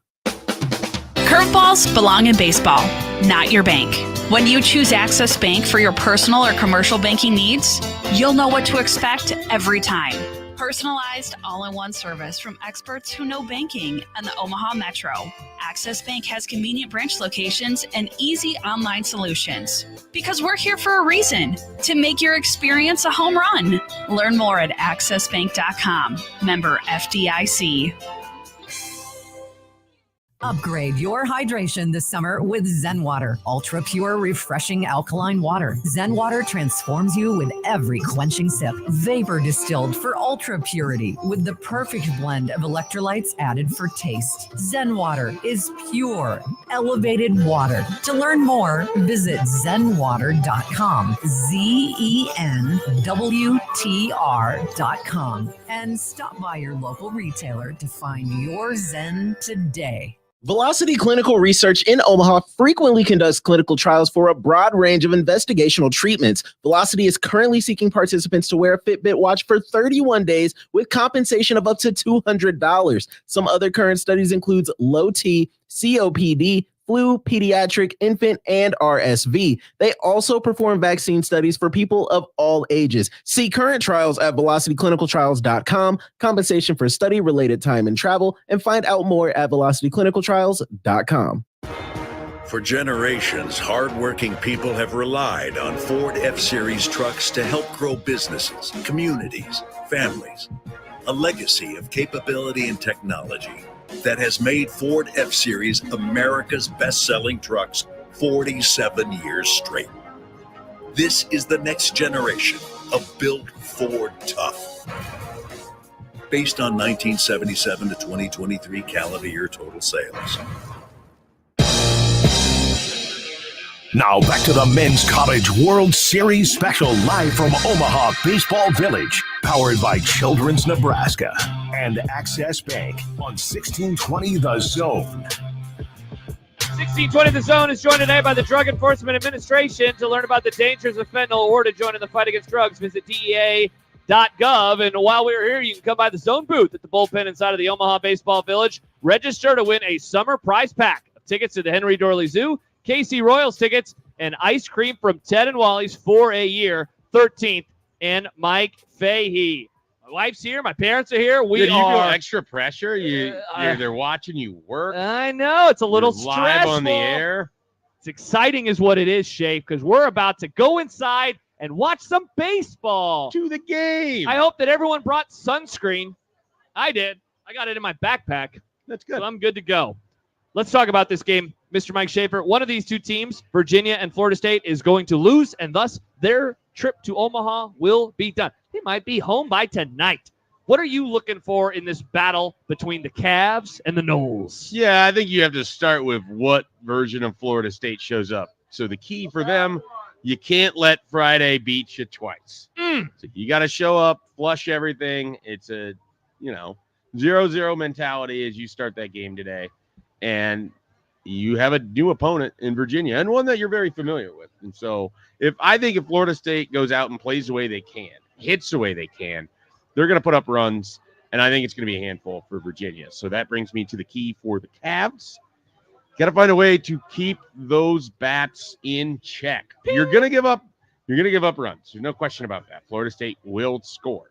But you have to make it manageable because unlike Tennessee, I don't think Virginia can win a 12-11 type game against Florida State.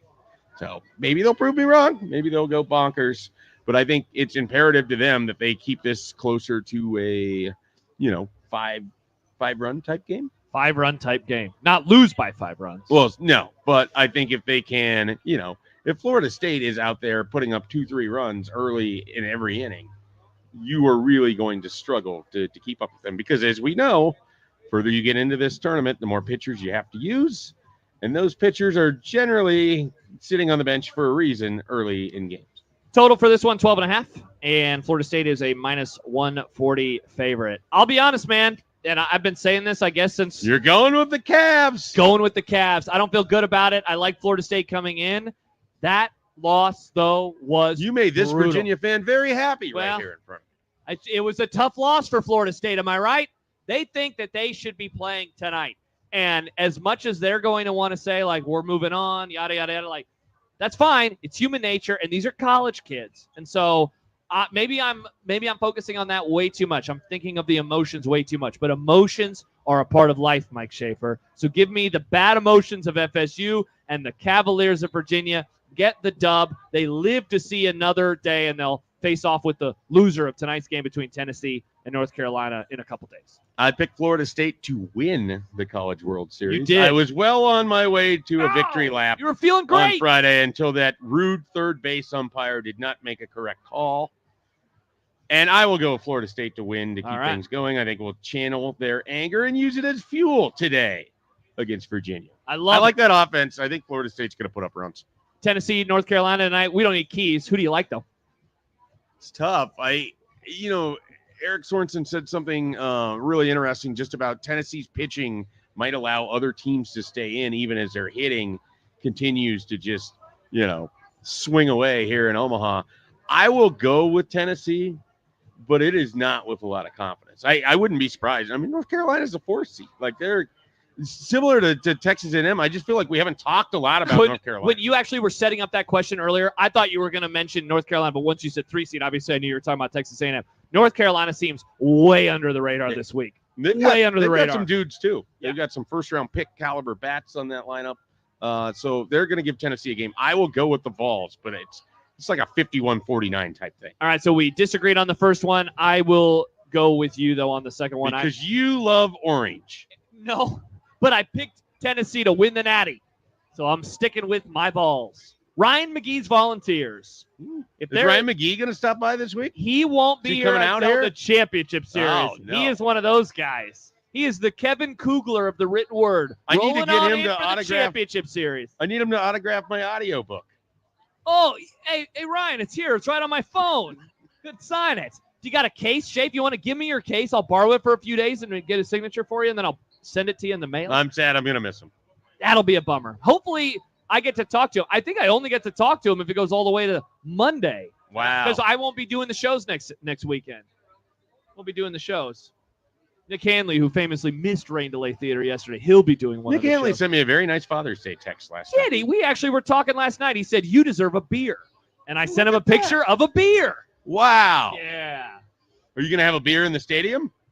I don't know. I don't know if I want to spend. You're going to keep chugging your H2O? Yeah, I don't know if I want to spend $12. Oh, yeah, yes. The economic ramifications. It's just because I got to eat, too. Yeah. Got to eat, too.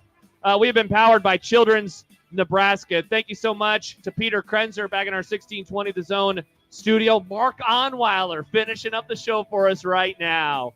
Man, he's getting baptized by fire. Do they say that? Is that a baptism by fire? His first College World Series. What time did he get home last night? Like 3? Because he was in Omaha. Thank you, Mark, for finishing up today's show. And thank you for all the great work that you do. Thank you, Mark. Also, thanks to Jimmy for hanging out here. Mike Schaefer, this is your last day down here. Thank you. Well, I'll actually be here tomorrow as a fan. But it's my last day working down here. I appreciate it. I always enjoy doing it. Had a great time. Stop by if you want to say hello to Nick Hanley and I tomorrow. I might. We'll be on the air. Stop by. Jimmy and I will be on in between games. We will talk about what happened, and we will promise not talk about the Dallas Cowboys for 90 minutes, but let's see if we hold ourselves to that promise. For Jimmy, for Mike, I am Josh. Enjoy the game. Enjoy John Bishop, Gary Sharp, and Connor Happer. Their pregame coverage of Virginia and Florida State begins in mere seconds on 1620 The Zone. We will talk to you later on. Goodbye.